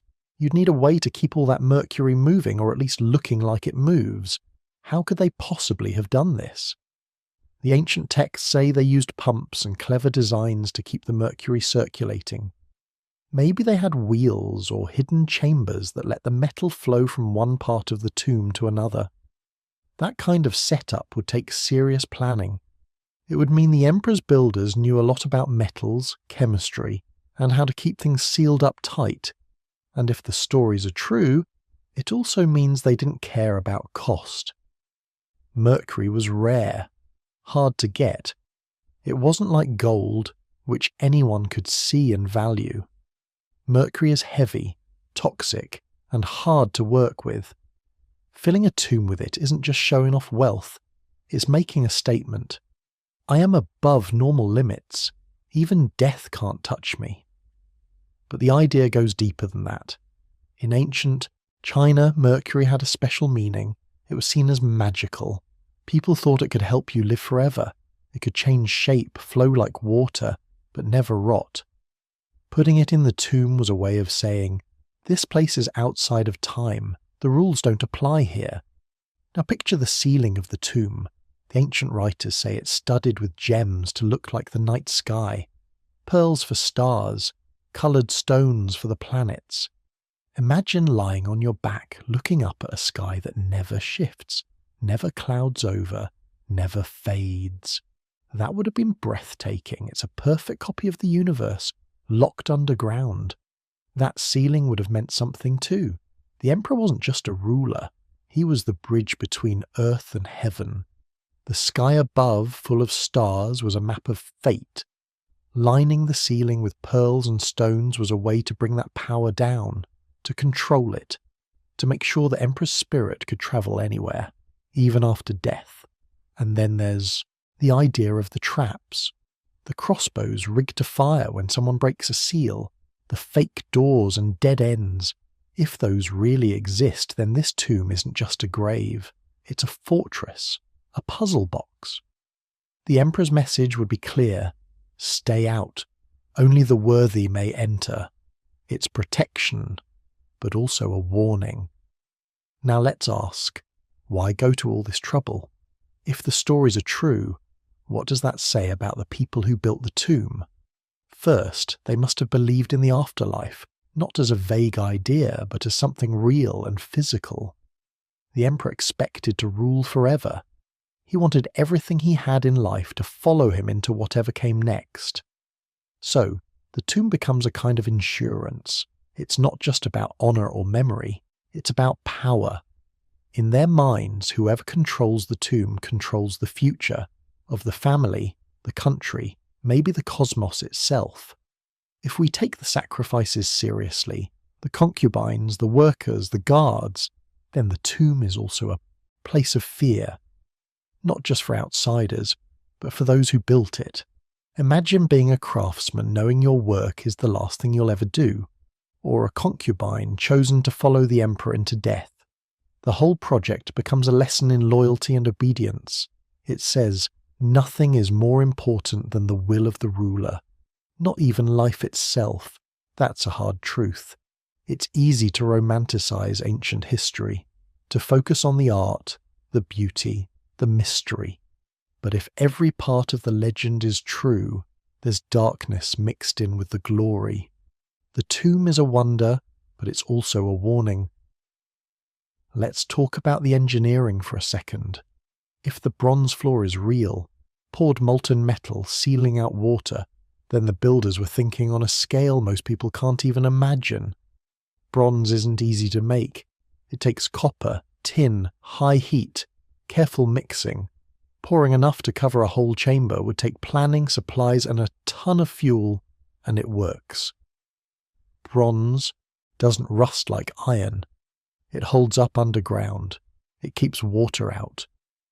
If the emperor's body is still preserved, it's probably because of that bronze barrier, plus the dry air and the sealed stone. If we imagine the tomb as a model of the empire, with rivers, mountains, cities, all in miniature, then we have to admit this wasn't just a grave, it was a statement. This is the world, and I am at the center of it. The emperor wanted to carry his empire with him everywhere, forever. Think about the terracotta warriors. Thousands of life-sized figures, each one different. Officers, soldiers, archers, even horses and chariots. If the legends are true, the tomb itself is filled with even more. Musicians, dancers, servants, animals. It's a whole world frozen in clay and stone. Why go this far? Maybe it was fear. Maybe it was love of power. Maybe it was both. The emperor saw himself as the axis of everything. When he died, he wanted the balance of the universe to follow him. The tomb is a way to control fate, even from beyond the grave. Now let's imagine the traps are still active. Even after all these years, the crossbows are loaded. The passages are lined with deadly surprises. That would make the tomb the most secure place in the ancient world. It would also be a message to anyone thinking of breaking in. Don't even try. You'll pay the price. If you're an archaeologist, this changes everything. Most ancient tombs have been robbed, sometimes within years of being sealed. But this one, if the traps and mercury are real, it explains why the tomb wasn't looted. Nobody dared. There's another layer here. If all the stories are true, it means the ancient Chinese record keepers weren't just making things up. Their history books are more reliable than we thought. That would be huge, because it would mean we should trust their other stories too. Stuff about inventions, battles, old rulers, maybe even the more magical sounding parts. But what if the legends are only half right? What if the mercury is there, but not in rivers? What if the crossbows are there, but long since broken? It wouldn't make the tomb any less impressive. It would just mean the truth is somewhere between fact and fantasy. And here's where it gets even more interesting. If everything is true, then the tomb is a time capsule. A perfectly preserved slice of ancient China, sealed off from the world. Opening it would be like stepping into another reality. You'd see colours, smells, objects, even air that nobody has breathed for over 2 millennia. But that's risky. The moment you let in modern air, the balance shifts. Paint flakes off. Metals start to tarnish. Even the smallest touch can cause damage. It's a one-way door. Once you open it, you can't close it again. Now let's look at the big picture. If the tomb is exactly as described, what does that teach us? First, that ancient people were capable of things we still struggle to explain. We think of technology as something new, but engineering, chemistry, organization, those skills have deep roots. Second, it shows how much humans are willing to invest in the idea of immortality, not just for themselves, but for their leaders, their families, their beliefs. The tomb becomes a kind of monument to hope and to fear. Third, it reminds us that history is full of surprises. Sometimes the wildest stories are the ones that turn out to be true. The line between legend and reality gets fuzzy. Let's get philosophical. If the tomb is everything the records say, then it's both a wonder and a warning. It's a marvel of human creativity and a sign of human limits. The emperor wanted to live forever, but all his power couldn't save him. He's still there, locked away, while the world keeps turning above. And there's a lesson for us too. Sometimes, the things we build to last forever end up trapping us. The emperor built his tomb to keep death out, but in the end, it kept him in.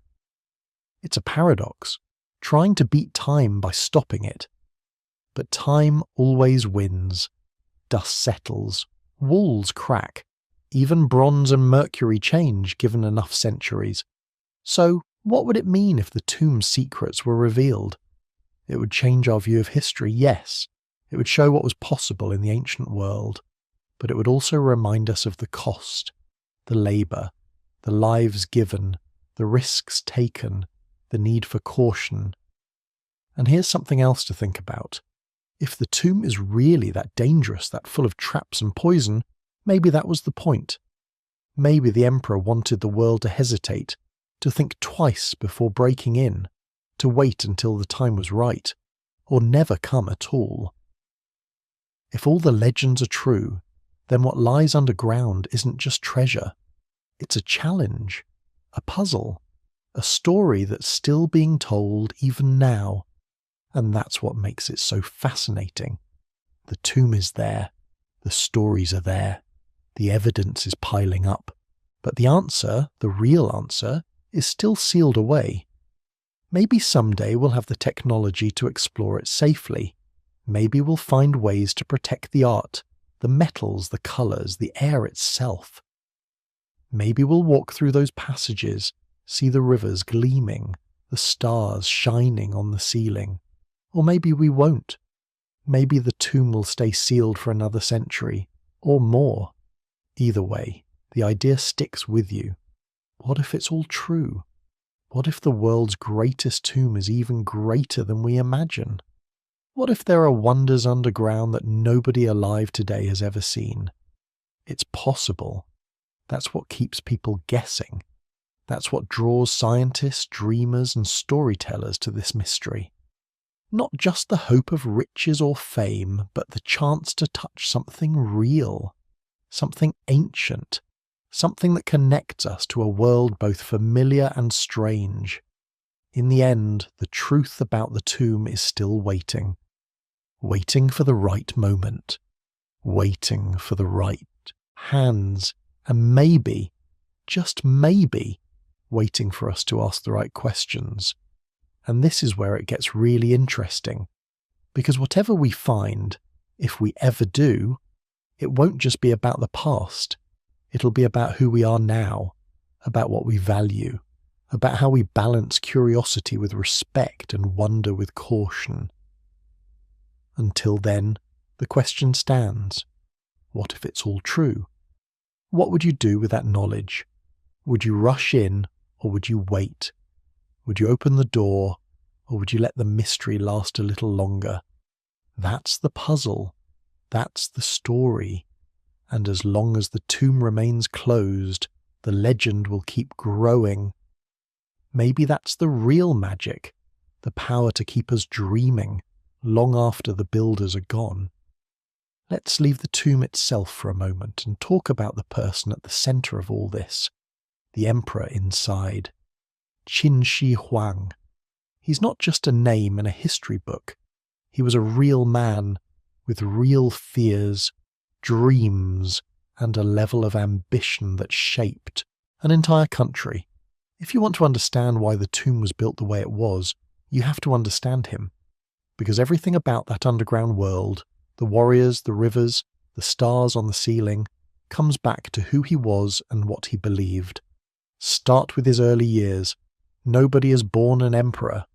Qin Shi Huang began life as Yingzheng. He became king of the Xin state when he was only 13 years old. Picture that, 13. Most kids today are worried about school, friends, maybe video games. He was handed a kingdom at an age when most of us are just figuring out how to talk to adults. But he didn't just survive, he took control, he listened to his advisors, but he also made his own decisions. By the time he was in his 20s, he was already showing signs of the ruler he'd become, strict, clever, and absolutely determined. China at that time wasn't one country. It was a patchwork of warring states. Each one had its own king, its own laws, and its own armies. Constant fighting. Nobody trusted anyone else. It was like a high-stakes game, and the rules kept changing. Qin Shi Huang wanted to change that. He wanted to end the chaos. He looked at the map and saw not a collection of rivals, but a single land, united under his rule. That idea wasn't common back then. Most leaders wanted to defend what they had. He wanted to bring everyone together, even if it meant war. That's exactly what he did. Step by step, battle by battle, he conquered the other states. It took almost a decade. By the age of 38, he had done something nobody else had managed. He unified the country. No more small kingdoms. No more endless wars between neighbours. One nation, one emperor. That's where the name Qin Shi Huang comes from. Qin is the name of his home state, and Shi Huang means first emperor. He wanted everyone to know this was a fresh start, a new era. He didn't stop there. He set out to change almost everything about how the country worked. New laws, standard weights and measures, even the writing system. Before him, different regions used different ways to write Chinese characters. Imagine trying to run a country where people in one area can't read what people in another area write. He forced everyone to use the same script. That's a huge deal. It meant messages, laws and orders could spread quickly and people would understand them. It created a sense of unity that had never existed before. He also built roads, lots of them. Straight, wide roads that let his armies and messengers travel faster than ever. He standardized coinage, so trade became easier. But it wasn't just about making things run smoothly.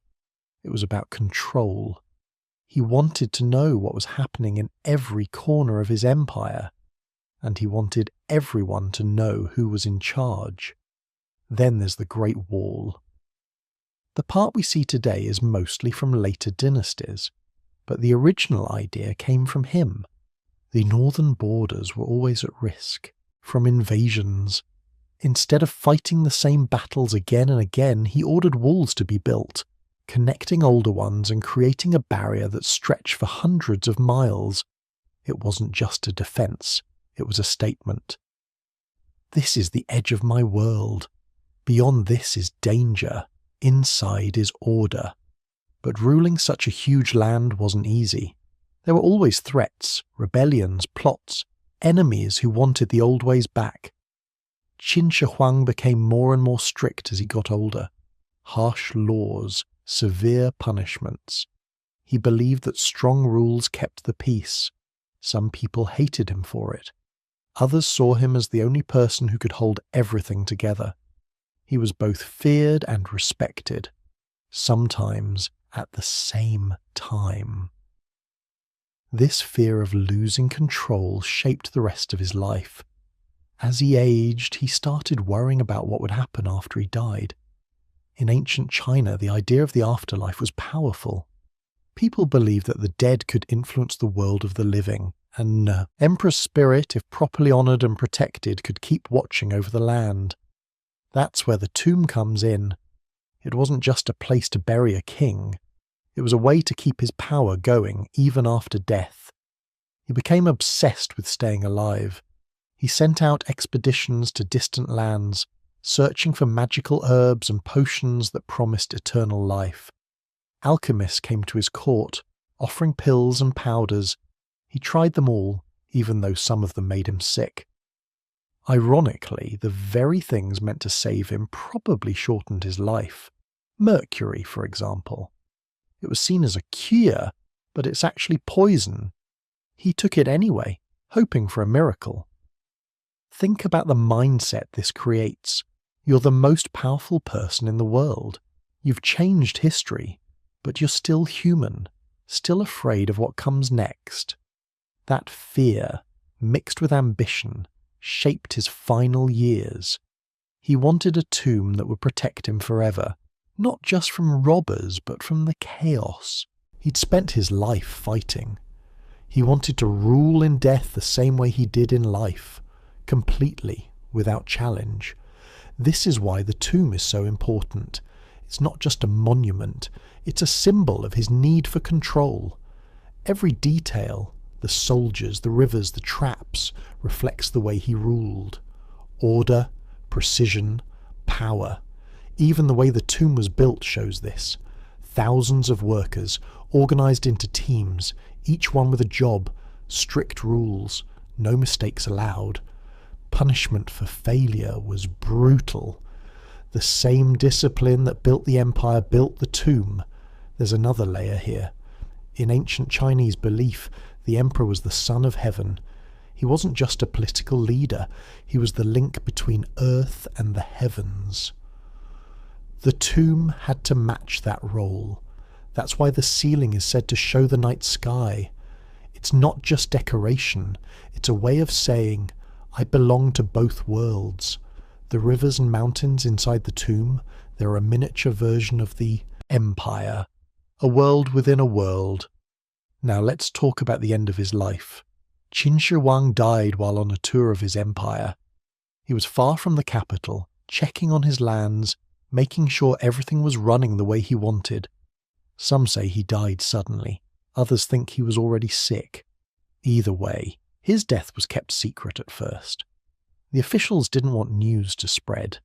They worried about unrest, so they brought his body home in secret, hiding the smell with carts of fish. It's a strange detail, but it shows how much they feared what might happen if the emperor's death became public too soon. When they finally announced his death, the country was thrown into confusion. His son took over, but didn't have the same strength or respect. Uprisings started almost right away. The empire he'd built began to fall apart. Within a few years, the dynasty was gone. New rulers took over, but the tomb remained, sealed and untouched. Here's what's interesting. The tomb was finished before he died. Construction started almost as soon as he became king. For decades, workers dug, carved, shaped and built. Some people spent their whole lives working on it. When he died, the tomb was ready. The burial ceremony was probably huge. Rituals, music, offerings. The most powerful man in the world laid to rest in a chamber designed to last forever. But there's a dark side. The records talk about workers being sealed inside so the secrets wouldn't get out. Concubines and servants buried alive to serve the emperor in death. The same control that held the empire together also brought suffering to those closest to him.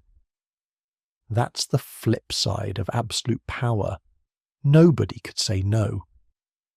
After the tomb was sealed, a strange thing happened. The site disappeared from the public mind. It wasn't forgotten, not exactly. But nobody tried to break in. There aren't stories of tomb robbers getting rich from the emperor's grave. Maybe people were too scared. Maybe the legends about traps and poison worked. Or maybe there was respect, a sense that this place was different from all the others. What about the emperor's body? That's still a mystery. If the tomb's defences worked, and the chamber stayed sealed, it's possible his remains are still there, mostly untouched. Some scientists think the bronze and the dry conditions might have kept his body in remarkable shape. Others believe time, moisture and mercury did their work anyway. Nobody knows for sure. But here's something else to think about. The story of his death is also the story of what came after. The empire he built didn't last, but his dream did. Later dynasties copied his methods. The way he organised the country set the pattern for 2,000 years. The writing system he pushed became the foundation of modern Chinese. Even the idea of a single unified China comes from him. Yet, in the end, his biggest project, the tomb, became a symbol of silence. Nobody entered, nobody disturbed it. Centuries passed. Wars came and went. New capitals rose and fell. The mound stayed quiet, holding its secrets. Some people say that's fitting. Qin Shi Huang wanted control over everything, even his own death. He got his wish. But in doing so, he removed himself from history. Other tombs were robbed, their treasures scattered. His stayed closed, preserved, but lonely. There's a lesson here about power and legacy. You can build walls, armies and wonders, but you can't control what people remember. The emperor's tomb is legendary, but the man inside is still a question mark. Was he a tyrant? A genius? Both?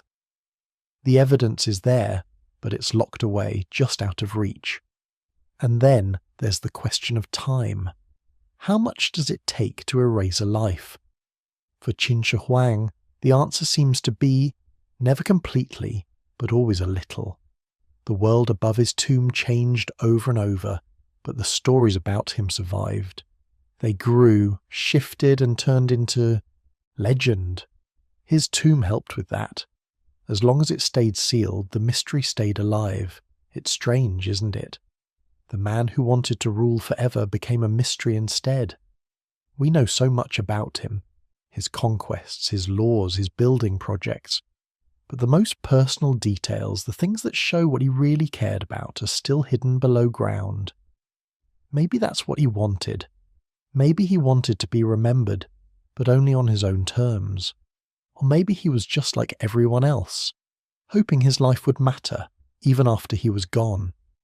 If you look at what's left behind, you see both the glory and the cost. The terracotta warriors, the massive mound, the untouched chamber, they're all proof of what one person can do with enough power. But the sealed doors, the silent passageways, the workers who never left, they're reminders of the limits of that power. And really, that's the heart of the story. Qin Shi Huang built an empire that outlasted him, but he also built a prison he couldn't escape. Even in death he tried to control his fate, but time, nature, and curiosity keep knocking at the door. So we're left with questions. What does it mean to want to last forever? Is it worth the cost? Does trying to hold on to everything just lead to being forgotten in a different way? The emperor's tomb doesn't give easy answers. It just sits there, waiting, quiet and heavy with secrets. And this is where it gets really interesting. Because the story isn't finished. The tomb is sealed. But the world keeps changing. New tools, new science, and new ways of thinking might someday open the door. When that happens, we might find treasures, answers, or just more mysteries. But for now, the silence continues. The emperor's life and death are woven into the soil of northern China. His story is both a warning and a wonder, a reminder that even the greatest power can't control what comes next. The world moves on, legends grow, but the truth waits, just out of reach, in the darkness below. And after all that noise, all that building, all that ambition, what's left is a kind of peace, a stillness that's lasted for centuries. The man who tried to command everything now rests in silence. The world above changes, but the story inside that tomb remains untouched. As the centuries pass, the lines between man, myth, and memory blur. The emperor's tomb is more than just a grave. It's a mirror for our own hopes and fears. We look at it and see questions about power, about life and death, about what we leave behind. And maybe that's the real legacy. Not just the empire or the warriors or the myths, but the questions that keep us wondering, the silence that keeps us listening, the mystery that makes us pause and think, even after all this time. From the day he was buried, the world grew quieter around that mound of earth. No armies, no crowds, just the slow settling of dust and the long patient wait for someone to care enough to ask what's really inside. That's the story of Qin Shi Huang's life and death, a story of greatness and loss, ambition and caution, a story that still hasn't reached its end. And soon, as we move from the emperor's death to the long silence that followed, you'll see how the tomb became not just a place but a legend, a mystery that endures as the world above keeps turning. It's strange how a place can go from being the centre of everything to almost disappearing. That's what happened after the emperor's tomb was sealed. For a while, the world was in chaos. The dynasty he created fell apart. New rulers took over, old enemies came back, and the capital city changed hands. But through all of that, the tomb itself stayed quiet. No big crowds, no one rushing to break it open. It's almost like the whole country agreed to let it sit there, untouched. You might expect that. With so much treasure and so many legends, someone would have tried to break in. Robbers were everywhere in ancient times. Tomb raiding was practically its own industry in China. People dug into noble graves for gold, jade, and anything valuable. Some tombs got looted just a few years after they were sealed. Others lasted a bit longer, but almost none survived for centuries. The emperor's tomb is an exception. For over 2,000 years, there's no record of anyone breaking through, not even a rumour of someone sneaking in and making it out alive. Why? That's the mystery. Part of it might be fear. The stories about traps and poison kept people away. Sima Qian's record made it sound like the tomb was more dangerous than a battlefield. There were tales of crossbows that could still fire, rivers of poison, and curses on anyone who disturbed the emperor's rest. Whether or not those stories were true, they did their job. They made the place seem off-limits. But it wasn't just fear. Respect played a role too. In China, there was a strong belief in letting the dead rest. Disturbing a grave, especially one belonging to a ruler, was seen as a huge offence. The emperor was more than just a king. He was the son of heaven. Messing with his tomb wasn't just stealing, it was inviting disaster, both in this life and the next. The land around the tomb changed hands many times. Armies marched across it. Farmers tilled the soil. New cities rose and fell nearby. But nobody dug down. There's almost no evidence of serious attempts to dig into the mound. A few shallow pits here and there. Maybe some treasure hunters poked round the edges. But the main chamber, still sealed, deep underground. This silence didn't happen by accident. Later dynasties made laws against tomb robbing, especially for royal graves. Even in times of war, when chaos made everything fair game, the emperor's tomb stayed safe. It's possible local officials kept an eye on things. Maybe there were patrols. Maybe people in the area saw it as their duty to protect the site. Over time, the mound became less a target and more a landmark. It blended into the landscape. Just another hill, but with a legend underneath. What about the local people living nearby? They must have known what was under their feet. Oral traditions passed down stories. Some families claimed to be descendants of workers or soldiers who guarded the tomb. Old superstitions warned against digging too deep. Kids dared each other to touch the mound at night, then ran home spooked. The site became wrapped in layers of myth. Some said strange lights appeared on certain nights. Others said you could hear music or voices if you listened closely. Most people kept their distance. Every now and then, a new ruler would show interest in the old tomb. They'd send surveyors or priests to check on it, make an offering, mark the spot on new maps. But nobody went further. The place had become a legend. In a way, the emperor's plan worked. He wanted protection, and he got it. Not just from traps and poison, but from human habit and belief. It's easy to forget how rare this is. In other parts of the world, ancient tombs didn't get the same respect. The pyramids in Egypt, for example, were looted again and again. By the time archaeologists reached them, most treasures were long gone. The same thing happened in the Valley of the Kings. Only a few tombs like Tutankhamun's escaped robbers, and that was mostly by accident. But in China, the emperor's mound stayed closed. Even when new emperors came to power, they built their own tombs nearby, but left the old one alone. Sometimes they even tried to copy it. Later, tombs have similar layouts: buried chambers, guarding statues, complex traps. But none have the same reputation. None are as untouched. The silence around the tomb also meant that the details faded from memory. People remembered the stories, but the facts blurred. How big was the chamber? Where was the entrance? Was there really a map of the empire inside? Over centuries, even the location of the main entrance got lost. The mound was there, but nobody knew exactly how to get in. The workers who built it were long gone. The secrets went with them. Records from later dynasties sometimes mention repairs to the mound or ceremonies held nearby. But there's no sign that anyone tried to open the main tomb. Even during times of famine or war, when people were desperate, the mound stayed closed. It's almost as if the whole country agreed, without saying a word, to let that one place be.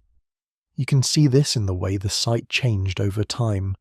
At first, it was surrounded by walls and gates.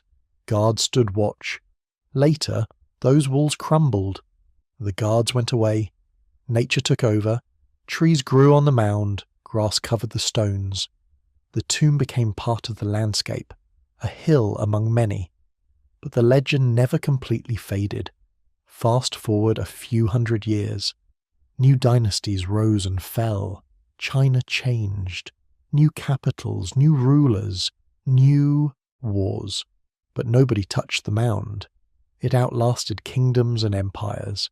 It survived invasions by armies from the north, the south, even from outside China. The Mongols came and went. The Ming and the Qing built cities and palaces nearby. Still, the tomb remained sealed. It wasn't until the 20th century that serious interest returned. Archaeologists started looking at the site with new eyes. They used modern tools, ground-penetrating radar, soil tests, aerial photos. They mapped the mound and the area around it.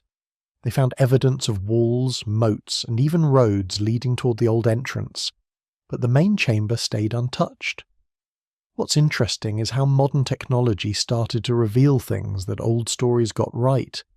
When they tested the soil, they found mercury, just as the ancient texts described. When they used radar, they found empty spaces and structures deep underground. It was like the past and the present finally started talking to each other. But even with all this new knowledge, the silence continued. The government decided not to open the main tomb.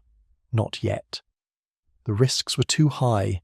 Danger to workers, damage to the artifacts, loss of history. So the chamber stayed sealed, just as it had for centuries. The world kept turning, but the tomb remained locked away. This long silence makes the emperor's tomb different from almost every other ancient site. Most monuments get changed by time, robbed, rebuilt, ruined. This one was protected by its own reputation. It became a symbol, not just of a ruler's power, but of patience, waiting, watching, letting time do its work. What does all this mean for us now? The silence isn't just about tomb robbers or lost treasures. It's about the way people treat the past. Sometimes the greatest respect you can show is to leave something undisturbed, to let story stay hidden until the right moment. There's another layer to this silence, one that says something about human nature. We're curious. We want to know what's behind the door, what's buried in the darkness. But sometimes curiosity has to wait. The tomb's long silence is a kind of lesson in patience. It's a reminder that not every secret is meant to be revealed right away. And yet the silence isn't empty. It's full of meaning. Every generation that walked past the mound, every child who heard the stories, added something. The legend grew. The questions multiplied. People wondered what treasures might be inside, or what dangers.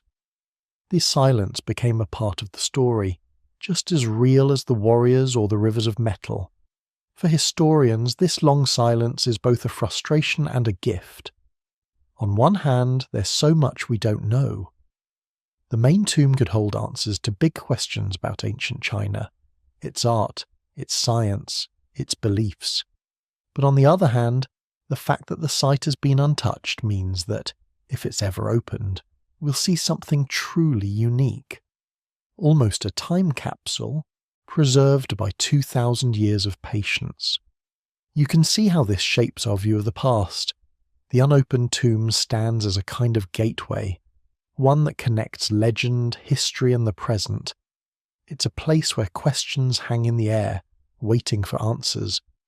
It makes us think about what it means to remember, to forget, and to choose when to act. Sometimes I wonder if the silence around the tomb is more powerful than anything that could be found inside. The waiting, the not knowing, keeps the story alive in a way that seeing everything might not. It turns the mound into a mirror, one that reflects not just the emperor's dreams, but our own hopes and fears about time, memory, and what lasts. There's also something comforting about it. In a world where so much gets lost or destroyed, this one place stayed safe, not by accident but by choice. People decided generation after generation to leave it alone, sometimes out of fear, sometimes out of respect, sometimes simply because the legend was bigger than any treasure. The silence also protected the details. Paint that would flake off in minutes if exposed to air is still safe in the dark. Wooden structures that should have rotted away might still be waiting, untouched. Even the emperor's remains, whatever state they're in, have been spared the fate of so many other ancient rulers, looted, scattered, forgotten. The world around the tomb changed in ways nobody could have predicted. Empires rose, fell, and rose again. Technology leaped forward.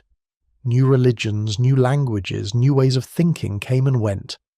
But the mound just sat there, through drought and flood, through war and peace. People sometimes ask if the silence will last forever. Probably not. Sooner or later, the urge to know will win out. New technology will make it possible to open the tomb safely.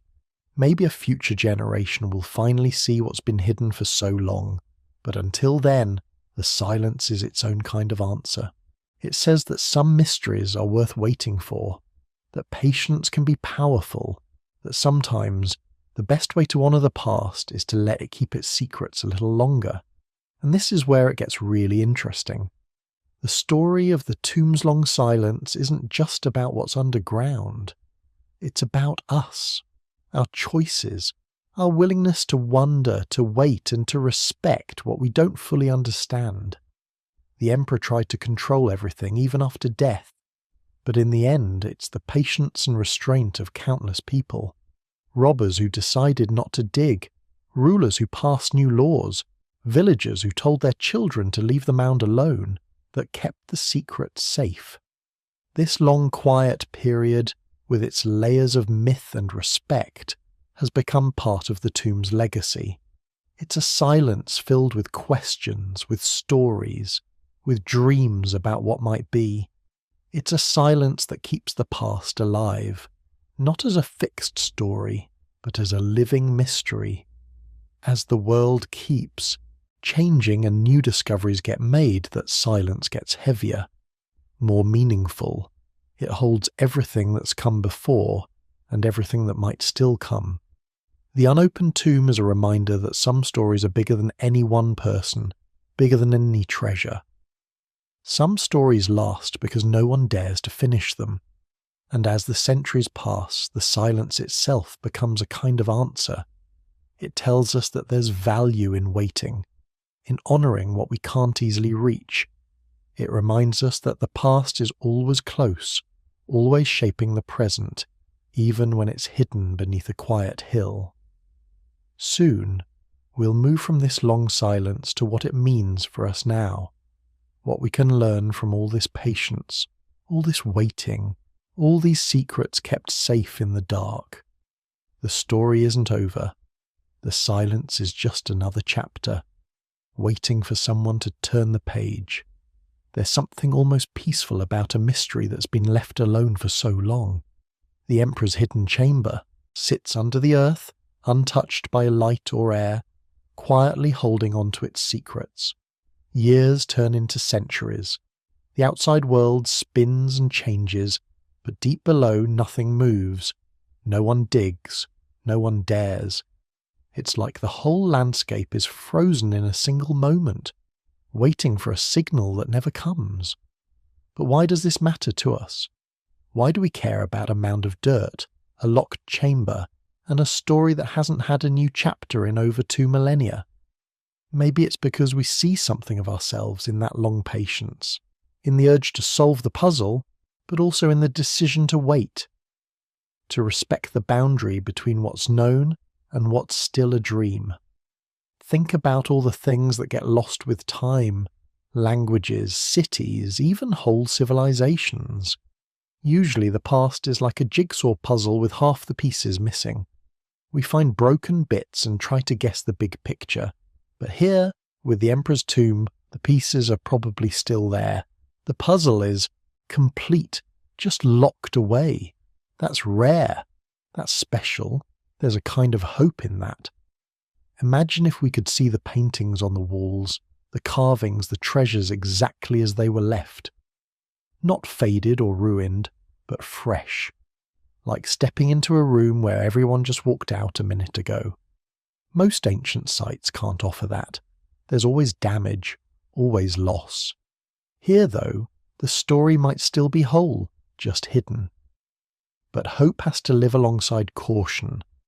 There's a reason nobody's broken in, even with modern tools and science. It's not just about protecting objects. It's about honouring something bigger, an idea, a memory, a piece of humanity's story that's too important to risk for quick answers. Picture the mound on a quiet morning, mist rising from the fields. Maybe a farmer walks by, glances at the hill and keeps moving. Maybe a child asks what's under there, and an elder tells a story. The tomb isn't just a place, it's part of the rhythm of daily life for people nearby. It's both ordinary and full of wonder. Just another hill, but also the heart of a legend. What's strange is how the unknown can feel so steady, even comforting. Usually mysteries make people restless. We want to dig, to search, to know. But sometimes the mystery itself becomes a kind of anchor. It gives people something to talk about, to imagine, to pass down. The longer it stays unsolved, the bigger it grows in our minds. Even for scientists and historians, there's a kind of relief in waiting. The first time someone opens the sealed chamber, it's a one-shot deal. There's no redo. If they get it wrong, if they let in air or moisture that ruins the paintings or the wood, that's it. The story is lost forever. That's a heavy responsibility, maybe too heavy for one generation to carry alone. So the world waits, hoping for new technology, better science, or simply a clearer answer about how to move forward. There are other reasons, too. Some people see the mound as a sacred place, not just a historical site, but a spot that deserves respect no matter what's inside. Others see it as a lesson in humility, a reminder that even with all our knowledge there are limits. Some doors aren't meant to be opened just because we can. This patience isn't easy. Now and then there are calls to hurry up. Open the tomb, people say. Let's see what's inside. Why keep waiting? It's tempting, especially in a world where information moves so fast and everyone wants answers right away. But when you look at what's at stake, a record of a vanished world untouched by time, it's clear why the wait continues. Some mysteries are too important to rush. And there's something else. The longer the mound stays closed, the more it starts to stand for something beyond itself. It's not just about one emperor or one country anymore.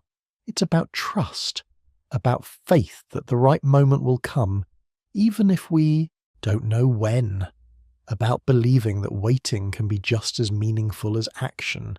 In a way, the unopened chamber is a gift to the future. We don't know what tomorrow's scientists will invent. Maybe in 50 years they'll have tools that can see inside without breaking the seal. Maybe someone will find a way to preserve the paint, the wood, the delicate things that would crumble now. By holding back, we're giving those future people a chance to experience something we can only dream about. That idea of leaving something for the next generation runs deep in human history. People plant trees they'll never see grow tall. They write messages for people who aren't born yet. They build monuments, knowing they'll be ruined someday. The Emperor's Chamber is like that, but on a bigger scale. It's a message in a bottle, buried deep, waiting for someone who's ready. And maybe that's the real meaning of the long silence. It's not just about secrets and traps and ancient gold. It's about the power of restraint, the courage to say, we don't have to know everything right now, the wisdom to let the past rest, even as we wonder and imagine.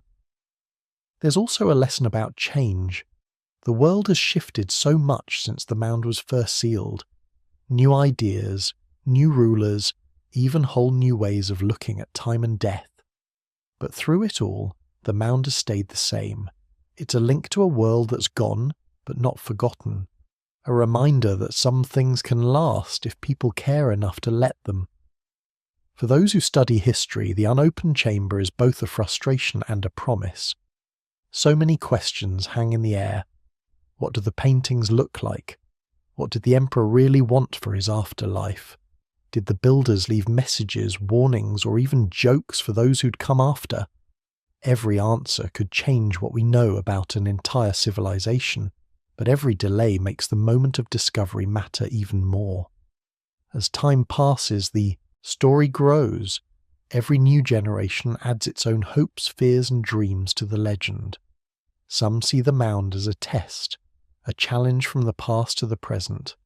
Others see it as a comfort, proof that patience still has a place in our world, and maybe that's the most important part. In a noisy, restless world, the Emperor's hidden chamber offers a kind of stillness, a moment of quiet in the middle of everything, a chance to pause, breathe, and remember that not all questions need answers right away. So, as night settles in and the world goes quiet, the mound waits. The secrets stay safe, wrapped in darkness and time. The story continues, not with shouts and discoveries, but with patience, wonder, and the hope that someday, when the time's right, the past will speak again. Until then, the silence is its own kind of treasure, a gentle reminder that sometimes the best stories are the ones that let us dream, imagine, and rest in the mystery. May your own dreams tonight be peaceful, and may the secrets of the past bring you comfort as you drift into sleep.